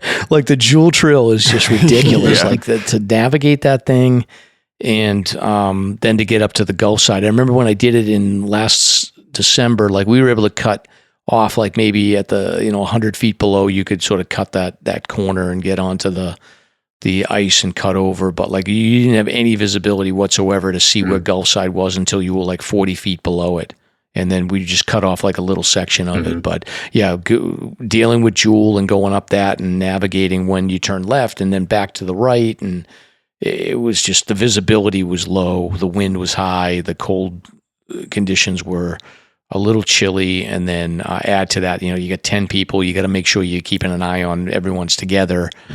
And we got up to the Gulf side, and then I think that I know I had a conversation with a couple of people, and we sort of said, like, let's head down to the coal between Clay and Jefferson, and then we'll make a call on how it goes. So we went, I don't know, Nick, what do you think? Maybe a quarter mile or something, maybe 0.3 of a mile. Yeah. Like quarter to half. Like it's funny because I was looking at my GPS later, and we weren't even really close to Clay Loop. Like I thought we were down there, but we just started to like it kind of goes up a little bit, and then we just started ascending maybe like 100 feet or so, where Gulf side sort of heads north towards Jefferson. And and yeah, I think at that point, so Mike was in front. I think Mike slid out on it. So not to mention too, there was also, with how the conditions have been, it was mostly okay, but there was some sections of really hard packed ice with powder on it that made things difficult. I think most of us were in snowshoes. A couple from Dan's crew were in spikes. And Mike slid out, and then I was kind of chatting with Peter, and Peter's kind of like, it doesn't make sense to go down to go back up, to call it to go back up again. And we kind of, I think they're collectively sort of just made the decision of like, we need to go back. And I should mention too, at that point, Mike shared some pictures, and I'm going to try to get some out on the page too and do like a formal post with edit some of those that I got from Dan and from Mike. But you couldn't see, I don't think, more than 30 or 40 yards apart. Like it was getting kind of sketchy. And we were kind of like looking at like it was really bad as far as visibility. It personally, it was some of the worst visibility I've ever been out in the winter. So I was and what happened, Andy, is I wiped out, and they were all. I was out in front. I was probably 30 feet out in front of everyone. I wiped out and fell over, and then lost my thermos. I had to go get it, and then they took a look at that, and they were all like, "Okay, I didn't realize you lost your thermos now." So, but the thing was, those guys were there for a weekend. So they had hiked Chicora the night before, the day before, and then they were staying in Easton, which is like on the backside of the Kinsmans. So they had like coal-fired pizza and booze and food, and the football games were on. So they invited us back, and we were sort of like, okay, do we spend an extra 2.5-3 miles trying to get to Jefferson in these crazy conditions, or do we go back down and have food and drink? So easy decision. So we headed back down, and then just navigating. The one funny thing that happened was when Nick was leading on the way back, and the conditions was so crazy that when we cut off the Gulf side, Nick got to the Jewel Trail, and we couldn't figure out like which direction to go. So we initially started heading back up to the Gulf side, and then realized like, wait a minute, this isn't the right way to go. So. Yeah, I mean, like full disclosure, like I mean, a couple of us have like Garmin watches and stuff, and I was using that thing, and even with that, like I have one of the pictures where I was kind of leading as we were turning back on Gulf side for that half a mile before we hit Jewel. And it was borderline impossible to see cairns number 1 and 2 to just tell where you were going without that kind of like if I didn't have a path to follow, it would have been very difficult and very slow going. And I jumped down to a lower cairn and then realized about 5 minutes later that we had jumped down back from Gulf side to Jewel. And so we had to backtrack again. And then that kind of put Mike, I think, in front again, which was interesting. But I'm like, everybody's looking at me like, what? I'm like, we're already on Jewel Trail. We actually hopped down from Gulf side, and I kind of had a feeling, but didn't even realize it till we hit that sign. And then when I was leading, like there's a section of the Jewel Trail where you like, it's not a 180, but it's a gradual curve back. And I was like looking, and I had like 5, the group was a little split up, but there was like 4 or 5 behind me. And we were kind of going back and forth. And one person was like, oh, I think the cairn is out there. And I was like, no, that's a tree. And then, but I was like, no, the trail goes right here. But it was really just, you continue and loop around another 10, 12 feet. But I led everybody into like this spruce trap field. And I was like walking, and I turn around and I look, and there's like 4 of them like just like falling in. It's like 3 guys just down. I said, oh, fuck. I don't know. And I got to apologize. So I thought I saw a cairn at one point. I think it was a little after that. And I'm like, okay, we got it again. So I like pointed, and Peter was out in front. So Peter goes off. And then I saw you guys finally actually spotted the trail again with a couple cairns kind of in that same section. And I kind of sent Peter off into like no man's land. I think he was basically headed down in a ravine between Caps Ridge and the ridge we were on. And he had to kind of climb back up, and again on that sort of crummel. So it was interesting. Once we got to tree line, I think everybody was what also threw me off is the wind direction. The wind direction was coming from Monroe and coming across that way, so it was just a weird, it was like southwest wind direction. So almost to the point where like the wind was in our face as we were heading to. The wind was at our back as we were heading out to Jefferson, and I almost thought, I was like, well, if we continue on to Jefferson, like it may be that like it would be better for us to go down Caps Ridge given that wind. But then also like I think about like some of the chimneys, and we'll talk about Caps Ridge in a minute. But But anyway, we turned around and then we got to the tree line section, and I felt bad because we were all like beat up when we got to the tree line section, and we all just stopped on the trail, and there's 10 of us. And sure enough, like listener Riley and her friend come up, and we're blocking the whole trail for her and her friend, and we're like, oh, sorry, so we had to move out of the way, and then they're heading up. But I think that, like, it sort of just remind me, like, I think on that day, Washington would have been much more reasonable because you could cut over to the cog, find the cog tracks, and then make your way up and then come down. So that would have been the better call, but Jefferson was what we had for our list.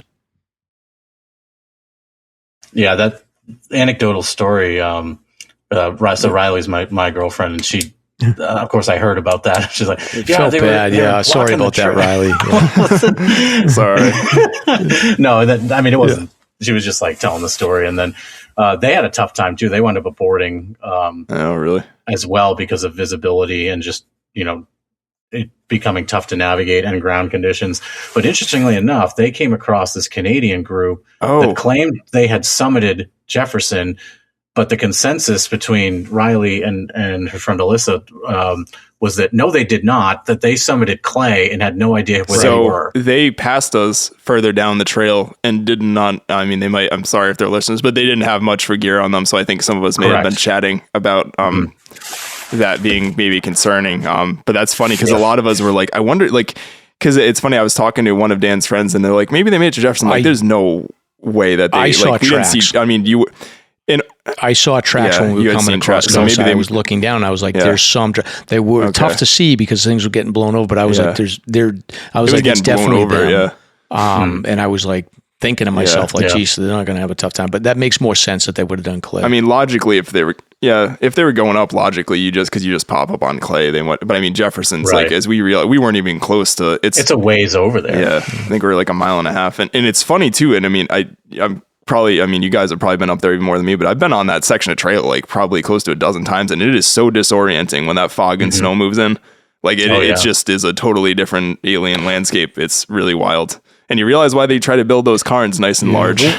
Yeah, no, that I think that group was not doing well, and Riley and Alyssa wound up helping them. Wow. I don't think there's any way they made it to Jefferson personally. How far did they go? Did they go to Gulfside and then just turn around? Yeah, I think that they pivoted right, maybe slightly beyond the, parallel to the summit. Kind of where we went to. That's so like pretty close to where we went to. Yeah. So, it was alarming to me too, not having been out in that a lot, but how quickly the visibility got bad. It's funny to see in pictures. It's pretty easy to see how bad it got, but I feel like we were all kind of it was like you could see a little bit up Jewel, but once we hit 5,200 feet where Gulfside was, like it really dropped and the snow was really blowing around. So, but it was an adventure. And then we went back to Easton and the guys hooked us up. There was beer there. They had this thing where they did. We appreciated it. Dan had lit. So this was a cinnamon, alcohol, hard alcohol, but he would light smoke on it and then cover it up, and then it gave this smoky taste to the alcohol, which was nice. Before I had to get in the car and drive home, but it was good. And then we had one of the guys had made pheasant stew, which was fantastic. And then we had oysters as well because one of the guys was down from the Cape. So yeah, the Vanderfest group is basically, they call it Vanderfest because one of Dan's last name ties to it. So they have a group party every winter. So hopefully I'll get an invite back, Nick. I think they'll invite us back. We had a good time. Yeah. Yeah, I think we made a good impression. I want to give a side shout out to Mike. Was a champ driving in basically wet snow all day. Oh my God. Including through an interesting section of Kinsman Notch on the way home. So we were going down, we were coming 25. That's gnarly. Was it the Kank? Yeah, it was the Kank, and basically. There's a section where you go downhill as you're heading towards Woodstock. Yeah, we come from and Easton. I don't know, I wasn't paying attention. I was going maybe 35 miles an hour, and then all of a sudden I realized I'm on a downhill section completely with the snow-covered road. I tried to slow down, and my wheels locked up.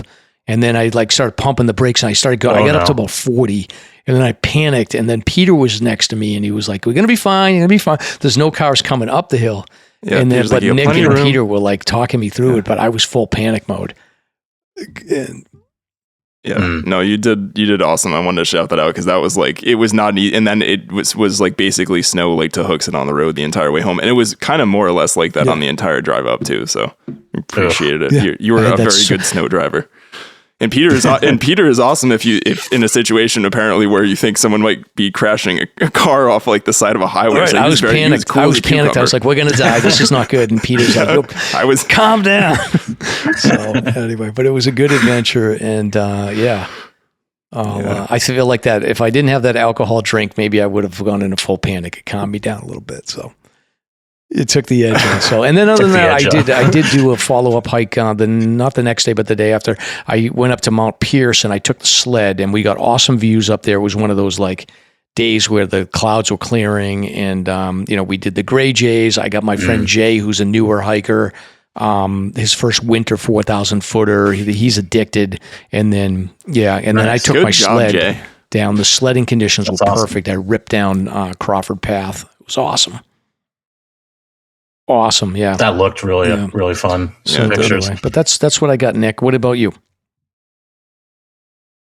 I just additionally had sent you guys some pictures, but we went out to a local. There's not a lot of sled hills in Rehoboth, being where we are. Like and it's not even like there's not 200 or 300 foot places, which for Southeast Mass isn't bad elevation, but it's just a lot of rolling hills. But there is sort of this field hill behind the state forest, where there's sort of farmers that just let you go on the land. So we did a little hike to a sled hill. So that was kind of fun on Monday and kind of just poked around. And I was surprised. We had like probably 8 inches of snow kind of in the woods. I almost was kicking myself for not bringing my snowshoes. So we just had an easy path for the walk back. It would have been nice. But got a nice little snowpack going and was getting my gains in, bringing Rylan up the sled hill about a dozen times or so, piggybacking. So we had a lot of fun. And what about you, Andy? What have you been up to? So I've had this illness that won't quit. So I'm in my easy stuff to recover from my illness phase. So today I got out and did Cherry Mountain, or AKA Mount Martha, and then over to Owl's Head on Martha's Mile for just a quick one today. But I wish I had started earlier when it was crystal clear. It started to become overcast and then became socked in with a snow squall. But it was good to be out there, good to be back in the snowshoes. And I love that. It's a nice, pretty quick little hike because there's nothing that's too overly demanding about it. So it was good to get back out there. And now I feel like I've kicked this illness, so I'm ready to go. Excellent. Did you do it from like the twin? I always forget what that connector road is between like 3 and 2, but did you do it from like that side? Like the Twin Mountain side? I actually did it from Cherry Mountain Road on the snow machine trails. I took my snow machine in and then I left it at the bottom and then snowshoed up what is essentially another snow machine trail.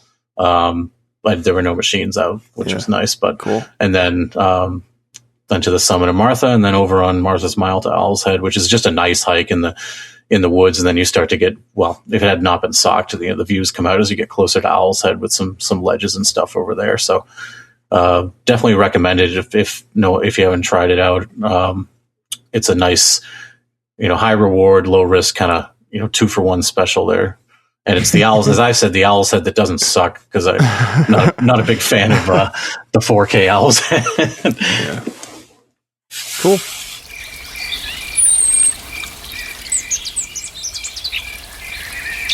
Slasher's hiking topic of the week. Awesome. All right, let's skip the notable hikers. We don't have too many this week. And then, so let's go into a segment here where we talk about the media reported hiking trends. So we've got a little bit. So Andy had pulled a couple of notable rescues, and then we've got a summary of the fatalities that happened this year that we'll talk about. But I think just to start with, you guys can open the link and reference the PowerPoint slide, and I'll include this in the show notes here. But essentially, this is just a refresh with 2025 data on it. And just to start over with on these slides, I do keep an eye out for the total hikers that are surveyed in the White Mountains. So the White Mountains has a visitor information survey that they do every 5 years. So there is one that's due. It's called National Visitor Use Monitoring. And you'll see these guys out, like sometimes if you're in the wilderness region. Matter of fact, when we were in the Dry River, one of the survey collectors was out there and he took down our info.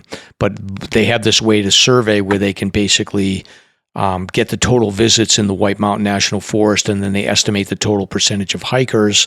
And in that way, so in 2020, there was a total of 2.8 million hikers that hiked in the White Mountains. And then if you think about like the volume of people that were rescued that are reported in the media, there was 110 people that were reported. So that breaks down into your odds of needing a rescue are like 1 in 25,000, 1 in 26,000. So pretty low odds that you're ever going to need a rescue or that you're ever going to be on the SLASRPodcast as having a rescue. And then when we look at what happened in 2025, so what I do is I go onto the New Hampshire Fish and Game website and just collect the articles that come up, and it's unstructured. They're mostly in the same like format, but it's mostly unstructured. And then I take those articles and then I input into a table. There's like 18 different data parameters that I pull. This year was awesome because I was able to basically just put a plug in on the browser, and I instructed ChatGPT. I gave ChatGPT basically the parameters of each of the columns that I pull out, and it automatically populated the table for me, and then I just needed to read it and validate it. So what used to take me like, if I did all the reports over the course of 12 months, and if I sat down and did them at the end of the year, it would probably take me like 3 or 4 days to do this. It took me like an hour to fill this out using AI. Yeah, which is pretty good. But total SAR events that were reported in the media were 95. And then some SAR search and rescue events involved multiple people being rescued. So the total number of people rescued was 107. Which is, you look at these numbers and they're pretty much consistent across the board. 2023 was the quietest year over the last like 6 years compared to the rest of the data. 2021 was the busiest year, but it's like plus or minus 5 to 10 events and people rescued. So it's pretty consistent across the board. So, and then in order for me to quality check these, I do a couple of different things. So, matter of fact, Andy has some data too that Fish and Game provides, that not all of the rescues that happen will make the news. So the media events are like probably lower than the actual numbers because there's a lot of people that will call in to Fish and Game, and Fish and Game will like interact with them, and maybe they'll send an officer out and it won't make a news report. And then there's a lot that go on like Monadnock and in regions like in Western New Hampshire and also like in the Belknaps where local fire departments will come out and local law enforcement will come out to help people. So none of that makes the news. So this isn't like the be all end all as far as the numbers go, but it's pretty consistent. What I find is that when you look at what's reported in New Hampshire Fish and Game, they did put out a report where they specifically cited the number of search and rescue events from 2009 to 2019. And they came up with almost 1,200 missions were required for hikers and climbers. And that was about 119 search and rescue missions per year. So it's pretty close to the numbers that I pulled up on the media reports. So with that, like I always think of like the headlines around like what are the patterns? A lot of lower leg injuries. Used to be we would have more reports of no headlamps, but that's lessened over the years. A lot of people just getting lost or confused and calling 911 for Fish and Game help. There's a lot of young people that tend to get involved in rescues, although that started. There's a little bit of a trend this year that changed where older people are tending to need rescues. And then when it comes to fatalities, overwhelmingly older men with medical issues tend to be the ones that deal with fatality issues. So some takeaways from just thinking about this data that you look at. So 10 essentials is important because we see so many lower leg injuries. I always tell people like I would use a splint and a wrap. I would have that with me because you might run into someone that's got a lower leg injury. They might be able to walk out. in those cases. Not every case. If it's a clean break or something, no. But if they've got like a sprain, you might be able to splint them up and get them moving. I always say take 2 headlamps. You'll find people that don't have headlamps, so you got an extra one you can give a friend.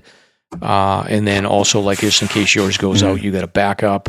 And then I always say, like, even though you probably never need it, pack like a good Samaritan, like have extra duct tape, have zip ties, things like that. Like you might run into somebody that has like a gear failure and you can help fix it. Like if a boot falls apart or something like that, you got duct tape. We dealt with that on the Alzheimer's hike with Nobby. So always factor in that you might need a fair amount of time to wait out a rescue. So like I say 3 to 6 hours average wait time typically is what you'll see in these media reports. It takes a while to mount. I mean, Andy, you can say this, like a call comes into search and rescue from Fish and Game, and then they activate the volunteers, and then the volunteer leaders will put out the word for team members to show up. And a lot of times you're right in the middle of things, but many of the team members are like, they're an hour and a half away, and then it's another hour to hike to somebody. So you got to factor in, it's going to take a while before that first person gets there. Yeah, just queuing and staging the teams at the base of wherever you're launching from takes a considerable amount of time sometimes. So sometimes missions will call out, please no late responders, or sometimes calls will come geographic based, for people that can actually make it in a timely manner, depending on the winter, mission. it's even slower going. Although, sometimes the trails are quicker, but generally winter driving and getting people to trailheads is a lot more difficult. In winter, I say, like, we talked about this a little bit, like sleeping pad, you got to have that with you. I always recommend having a thermos with hot liquid. One, it warms you up when you're cold. And 2, if you run into somebody that's hypothermic, hot liquid is going to be the fastest way to get them back to a normal state where they can get moving. And then we talked about a sleeping bag and bivvy. You got to make a call on when that makes sense to have it. If you're going to be above tree line or in a situation where you're going to be out far away from a trailhead, and especially if it's in colder conditions, I bring a sleeping bag in winter conditions for sure. One thing too on the topic of bivvy that I'm trying to think when it might have been from Slasher a while back, or maybe some other article I was reading, but you have your bivvy, if you do carry one, in somewhere that's easily accessible. And kind of also the same deal if you've got like a Garmin InReach or something, I keep them on my chest sort of strap. So it's like, even if you fell in a spruce trap or something, you got them somewhere easily accessible. I carry a hand tool, kind of with a knife and things like that too on my chest strap. And my bivvy, I actually carry in sort of like a hip pocket. My thought being that if I ever really got stuck, so like just to have it a little bit more accessible than having it like in your backpack and you got to like take it out and pull it at the bottom and things. For years, I kind of would keep that on the bottom and I'm like, hopefully I won't use that. So I'd keep it on the bottom. But in reality, like, I think you want those things more at the top of your pack or easily accessible if you do really need to activate a beacon or like cut a snowshoe strap off, for example, which was very top of mind after my westbound experience last year. In a spruce trap, and then and also if you need a bivvy, like just have it somewhere easily accessible. The sleeping bag too, I imagine even if you keep it outside your pack or something like that, it's probably not too bad. But the sleeping bag, Mike, is, after hearing you, I'm like, I probably should think about taking that out sometimes with me. Yeah, or if you're in a group, at least like split it up. Like one person brings a sleeping bag, one person brings a sit pad, and one person brings a bivvy. Then it's lighter for everyone. And oh, by the way, if Nick, if me and Andy both needed like we both got injured and you only have one sleeping bag, who would you give it to? I don't know. That's tough. That's He's got a nice warm down jacket on right now. I don't know. I might have to. You guys might have to. I wouldn't be able to fit in past his calves. So.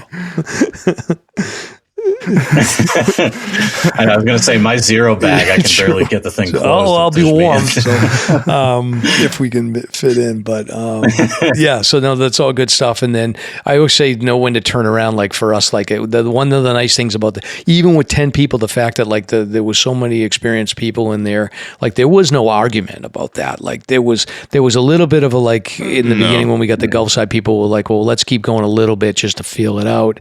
But like there was no argument. Like everyone was like, we'll live to hike another day. So, and I think a lot of that just comes down to just like been there, done that experience. But if you're newer, don't chase it when it's not going to happen. Just turn around and live to hike another day. Right.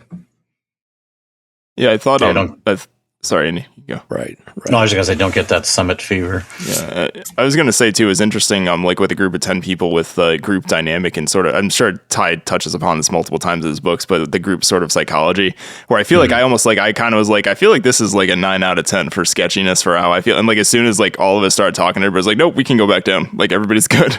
And I think everybody was kind of feeling a similar way. So, but it was good. Yeah, like you said, Mike, nobody was having summit fever. I think everybody was like, nah, this is probably not. Could we make it there if we like absolutely had to? Probably, but we 100% do not need to be trying to do this right now. Pizza and alcohol. I think that's a good motivator. So yeah, sounds better. Which is good. And then older men, I always say like cardiac checkups and scans. Like talk to your primary care physician, get whatever blood work and whatever stress test or scanning that you can get. There's a company called LifeScan that will do like the carotid artery scanning and all those different things. If you feel like you're having trouble breathing going uphill or if you're suddenly feeling like, you're getting more fatigued than you normally do. Yeah, you're getting older, that's for sure, but also it may be something in your heart health. So keep an eye on that, talk to your physician and make sure you go into your regular checkups and doing everything you can to mitigate any of those like sort of widowmaker situations where you'll having a heart attack. And then last but not least, we're seeing an increase in rescues for elderly. I think that was probably the big takeaway from this year is that there were a bunch of, there was 17 total people that got involved in rescues that were 70 or older.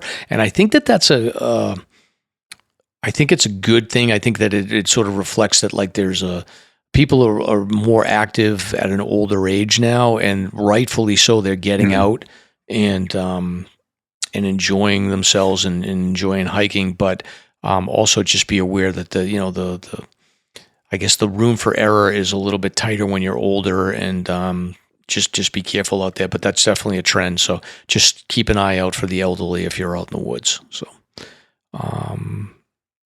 And then the next up here, so I think I'll just go to the hotspots and visitors. So no surprises here. I guess the one thing I will say is that Franconia Ridge this year was a little bit quieter, and Mount Washington was much busier. So over the last 6 years or so since I've been collecting this data, there's been 80 calls along Franconia Ridge on the media reports, and now there's 77 in Mount Washington. So Mount Washington, I think was probably 10 or 15 away from Franconia Ridge, and they've closed the gap significantly this year. So Mount Washington was much more busy than Franconia Ridge, and the area that was the busiest area that had the most issues was exactly what we were just talking about, is that Jewel Trail Gulfside Junction. There was probably, I think, 6 or 7 rescues there, and we'll talk about some of the ones. All of those rescues were high risk, close to death situations, I think, in most cases. So. But Mount Washington is certainly picked up, and then Monadnock always has a lot of activity. Mount Chicora is next up, and then after that, so Monadnock had 51 total over the last 6 or 7 years. Chicora's had 45 over the last 6 or 7 years, and then Cannon had 21 rescues. Welsh Sticky has 18, and then you got Mount Major, and then the Moats are the next ones that have 16 and 15. So, but yeah, if you look at the 4 big ones, Franconia Ridge, Mount Washington, Monadnock, and Chicora. So, and then this year I added on the people that need rescues by state, and Massachusetts continues to lead the way over the last 6 years or so. 220 Massachusetts residents, 192 New Hampshire residents. So the gap has closed this year. It was a little bit wider last year, but there's been a little bit more New Hampshire folks that needed rescues this year. And then Maine is third with 38. Rhode Island is fourth with 37. New York has 31. And then Connecticut has 24. New Jersey and Canada are tied for 23 each. And then Pennsylvania. So, and then Florida's the next one. Is like 20 or so. So, but mostly the Northeast in Canada, in Canada. So no surprise there, I think. Yeah, Canada's they had a lot this year in terms of. They had a lot this year. They grew quite a bit. Yeah. And that one of I pulled some noteworthy cases, and I think Andy, you pulled some too. So, one case happened in February of last year. There was 3 hikers that were on Franconia Ridge. They were training for a Mount Washington ascent, and they got caught on Franconia Ridge. They had a Garmin or some kind of an SOS device, and they were kind of put in a bad situation. So they went forward over the ridge, and they were far enough along across the ridge where they made the decision that they had to keep going forward. But it was whiteout conditions, and they weren't exactly sure where to navigate to. They weren't familiar with it. They were training for a hike on Mount Washington, and they used Franconia Ridge. I would argue sometimes Franconia Ridge is as dangerous or difficult as Mount Washington. So these guys found out that day. So they did decide to press on. They were able to help navigate through the help of like speaking to Fish and Game, and then eventually they did get a rescue team to them. So that one was a little bit dicey, but that's a good example of every year I see there's either 1, 2, or 3 of these like groups from Boston. It's usually like grad students that will come up and they want to do this big adventure and they get in trouble. So that was one adventure. And then on July 16th, there was another incident. This one was on Huntington Ravine where 2 Canadian hikers got stuck on steep terrain. So I think this one was a case where they just looked at the map and said like, all right, well, this trail looks like it's the most direct route, but they didn't take into account the elevation gain and the steepness of Huntington Ravine, and they must have taken a wrong turn up the fan and tried to go up that like I don't know what that is, left side gully or something like that, and they called for a rescue, and they had to rope them up and get them in trouble. So they went so far up that they couldn't keep going up because they were afraid they were going to fall, but they couldn't make it back down afterwards. Right. Yeah, this was that cliffed out scenario. They were. It wound up being. I mean, I joked about it after the outcome was okay, but it was, we can't go up, we can't go down. But that happens. When you get cliffed out, it's scary because then you freeze and you feel like you can't do anything. As I said, like I have here, the Jewel Trail Gulf side was a hot spot, and there's probably more rescues there, but I called out 4 of them, and I think that you have some of these too. Some of these, Andy, you know about because the COG was involved in the rescues. But on February 2nd of 2025, there was 2 hikers that were doing Monroe to Jefferson, and they got a late start. The experienced hikers, I think it was 2 women that they had experienced hiking, but they just got caught, and they had snowshoes and everything, but they were just getting caught on spruce traps and having issues, and they had to engage a rescue. I think there was some hypothermia issue there. That one did not involve the COG, I don't believe. But the April 4th, there was a COG rescue and slip and fall situation. And I think that one involved some hypothermia as well. It was a secondary concern, but it wound up being a broken femur, I'm pretty sure, on the individual. It was pretty serious. Basically got off trail on the Jewel Trail and just kind of went off in no man's land and took a fall, and we used the train to put in. But notably that night when we did that rescue, there was just tremendously treacherous ground conditions with freezing rain and glaze ice. I mean, we had rescuers that were like wondering, what do I use for traction? My crampons are useless. My spikes are not, the rocks are glazed over and I've got no bite. I mean, we had rescuers that were twisting ankles and going back to the train on that evening. Yeah, it was just a mess. And the rescues just continued throughout the year too. So there was one of the things that like seems to be common at this point is the anytime the Mount Washington road race around that time in mid-June, it seems like people are getting caught up in these like hypothermic situations. So there was a rescue that happened near Gulfside with high winds, hypothermia for a Canadian hiker. that got in trouble there. 43-year-old, and she was able to get a call. She's about 2.5 miles from the base of the summit, and they activated a rescue team. This was late at night, so she was cold and exhausted, not seriously injured, so they were able to assist her back down the trail. So that one worked out okay. And then there was another person from Texas on June 20th that this was a day where this was right around the road race. Multiple hypothermia situations across the day, but this one from Texas required the COG to get up there as well. Yeah, this was the one I flagged as the most serious rescue that I was involved in, or that, high consequence event, for me, just because of the deteriorating condition of the woman involved. When we arrived on scene and had to set up the bothy bag to warm her, she was nonverbal and required total layer replacement, and quite some time to actually get her to a point where we could even attempt warm liquids. Luckily, the waiting train resulted in a litter carry that was brief across Gulfside over to Westside, rather than having to go down Jewel. And then, the waiting warm train, it wound up being a good outcome, but that was a very high risk, high profile rescue, that one right there. And, there was a husband and wife could have gone the other way situation really easily there. So, I don't know the background. They were from Texas, so they just probably didn't know the area that well, and it's scary. Yeah, that day was, there were numerous warnings. The winds were over 90 miles an hour. They were started from the Madison hut and were urged to not leave the hut, and they were attempting a traverse. And that's as far as they got right there. And I'm surprised they got that far, because it was bad. It was moist. They were soaked, and the temperatures were in the 30s. That's atrocious. A good distance that they made it from Madison Hut. But even then, like they were miles and miles away from lakes. Yeah.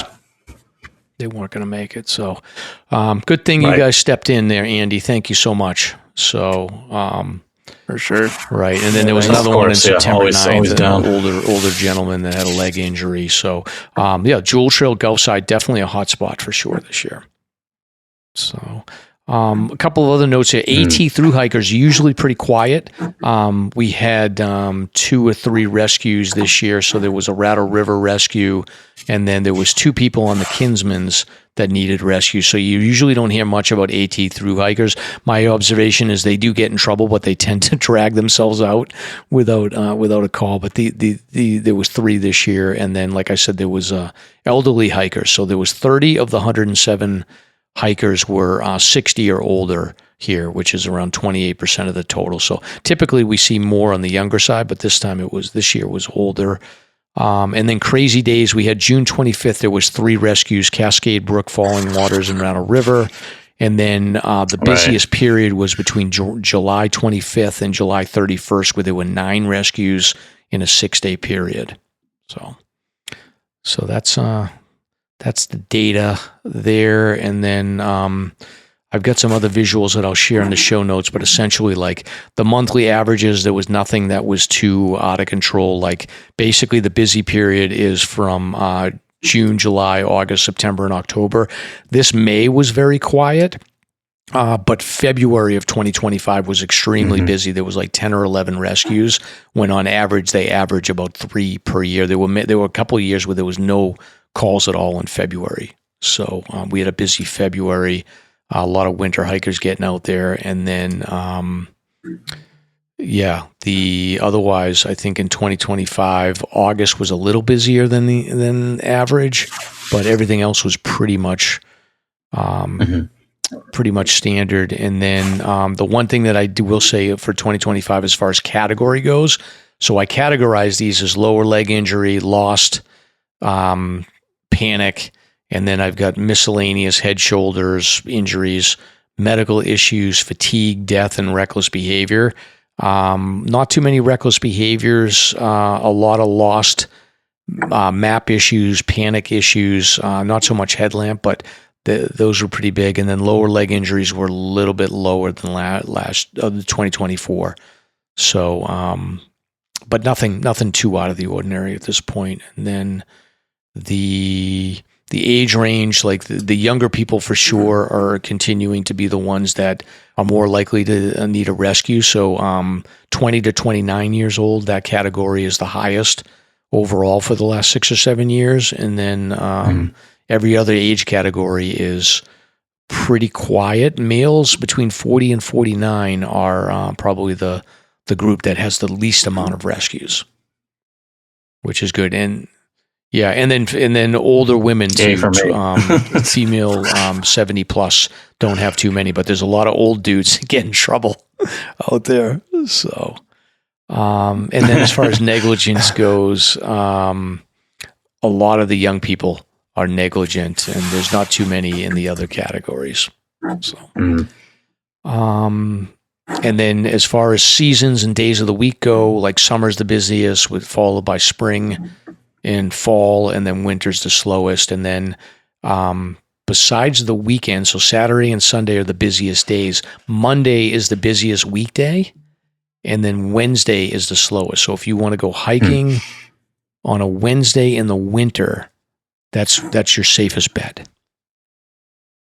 Right? So yeah. That's usually so what I if do. you're out there on a Wednesday in the wintertime, then you're going to have no problems. And then as far as the rescues, people talk about like, well, solo hiking super dangerous.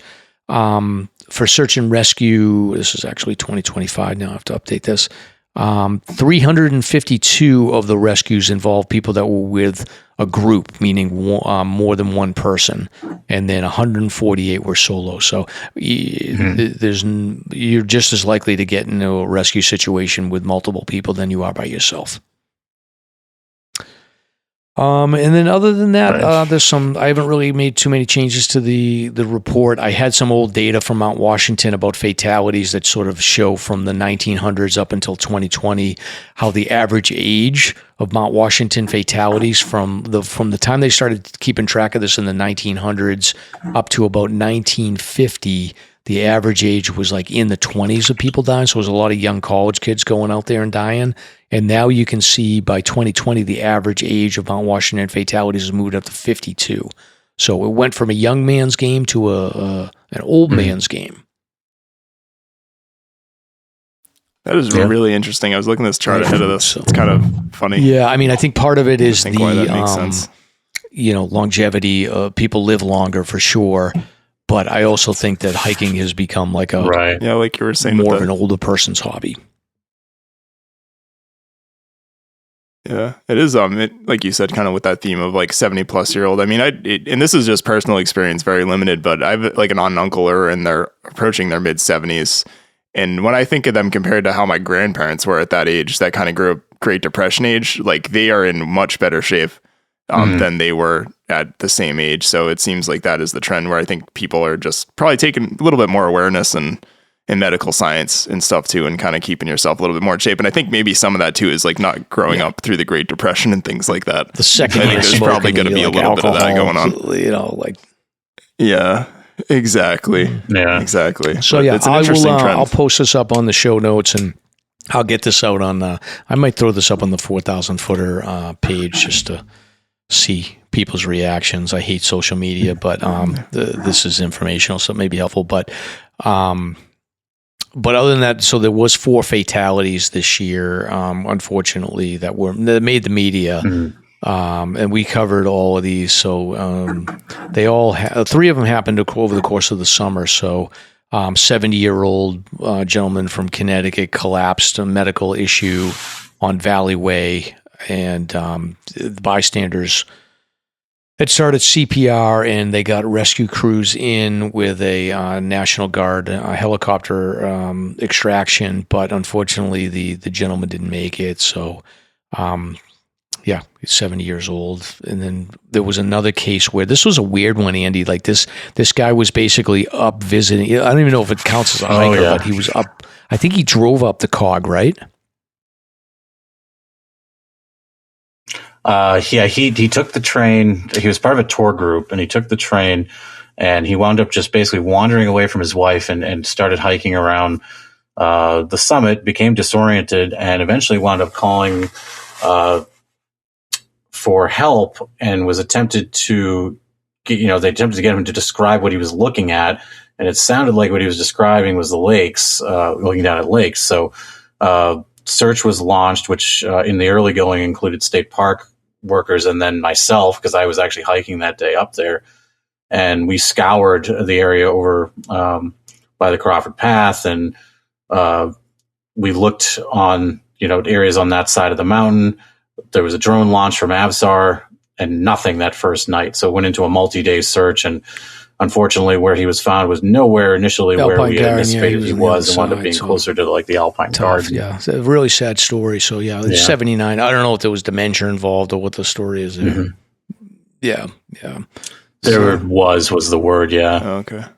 That stretch of weather, too, I remember particularly I know they found them on the 18th, but I actually did the Twins and Galehead on the 18th, and that was another cold, wet stretch of weather. Like, I was at Galehead Hut, and I think it was in, like, the 30s or something like that. It wasn't snow, but it was probably, like, 39, 38 degrees in the morning on the 18th, so it was really chilly for July, but not unusual. It was wet and raw, and I remember having this sinking feeling when we didn't find him after day 2. Yeah. And I knew that weather was coming. I'm like, this is it. Yeah. This is it right now. Because it kind of cleared later into the 18th, but even that morning, I remember it was raining at Galehead Hut, and then it sort of cleared on the Twins as I was coming back down. But I kind of remember seeing the meteor report after that. And luckily, I think his fatality was caused by a fall on night 1, so I don't think he suffered. And then there was so these are all happened like pretty close together, June, July. July 22nd, there was a fatality, or a gentleman, 62-year-old from New York, that experienced a medical emergency on Rattle River Trail.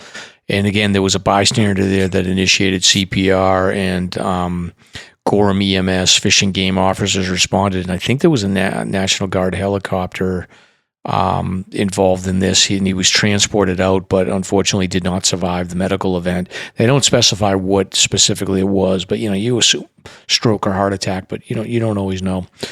And then the last one was on October 9th. This was no age on this one, not a lot of details, but it was a sudden medical emergency while hiking back on the Pisgah State Park in Hinsdale. I don't really know this area that well, but he was on the Kilburn Trail, and there was a companion with him that initiated CPR, and by the time the responders got there, the individual had died at the scene. So they did not disclose the information on who this person was, but so there was four fatalities this year.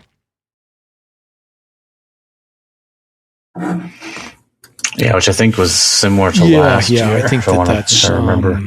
Trying to remember. Yeah, I don't have the breakdown here, but it's on average. I think from 2019 to 2024, there were like about 33 fatalities. So add another 4 to that, and as of last year, there were 29 males and 4 females. So that's why it sort of come back to say, like, definitely get your cardio situation checked by your doctor, especially older men. So, and then the last thing here, we had a notable rescue. Right. I think, Andy, you had put this one out. I forgot about this one. So there was a little bit of a hotspot situation. I think there was a couple, probably about 3 or 4 actually, rescues on that sort of Garfield, Galehead area. And that's a tough area because, it's not that difficult of a hike to get up to Garfield Ridge or Gale River, but it's a long carry for rescuers. Right. Yeah, it was like 2 days, 19th and 20th. It was one right after the other. And then there was the one that we responded to on Gulf side on the 20th as well. So it was a busy period. And this was taxing rescue teams because they had this 5-mile carry out of this one on the 19th with this leg injury, these older gentlemen who took a fall. And then immediately the next day, there was another call, same area. And then also the call for the Gulf side hypothermic same day. So bing, bang, boom. And a lot of the rescuers were quite fatigued after that 2 days. June, July are the busy times for the volunteer rescue teams for sure. And in particular, like that, these long rescues here with the carryouts are not fun. Yeah. Interesting. Another quick tidbit from the Fish and Game data this year. Of those rescued, 16 had hike safe cards, which is sort of in step with the last couple of years. And they recommend charges for 14 of them, which, that goes through a whole process, but that's what they recommend was for 14. And then the prosecutors have to decide whether they want to deal with chasing them down or not. So, and then the overall numbers are that Fish and Game reports, I think, are pretty similar to the media reports. Mine are a little lower, I think, than the overall numbers because they factor in there's rescues that don't get reported in the media.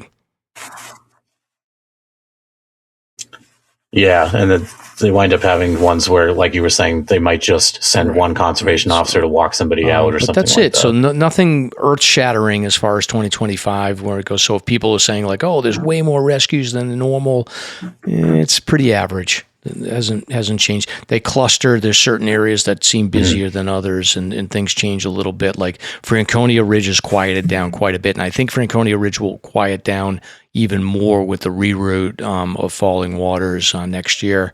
But like Jewel, I can tell you right now, like that trail is like difficult to follow.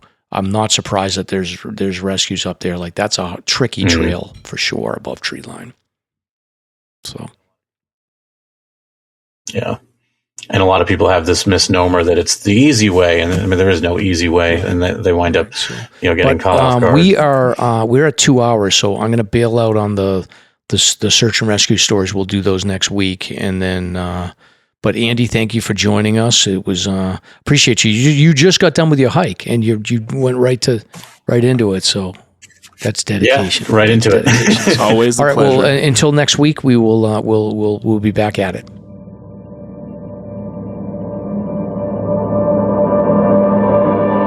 Thank you for listening.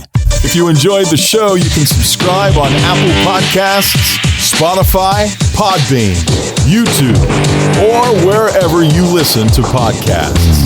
If you want to learn more about the topics covered in today's show, please check out the show notes and safety information at SLASRPodcast.com. That's SLASRPodcast.com. You can also follow the show on Facebook and Instagram. We hope you'll join us next week for another great show. Until then, on behalf of Mike and Stomp, get out there and crush some mega peaks. Now covered in scratches, blisters, and bug bites, Chris Staff wanted to complete his most challenging day hike ever. Fish and Game officers say the hiker from Florida activated an emergency beacon yesterday morning.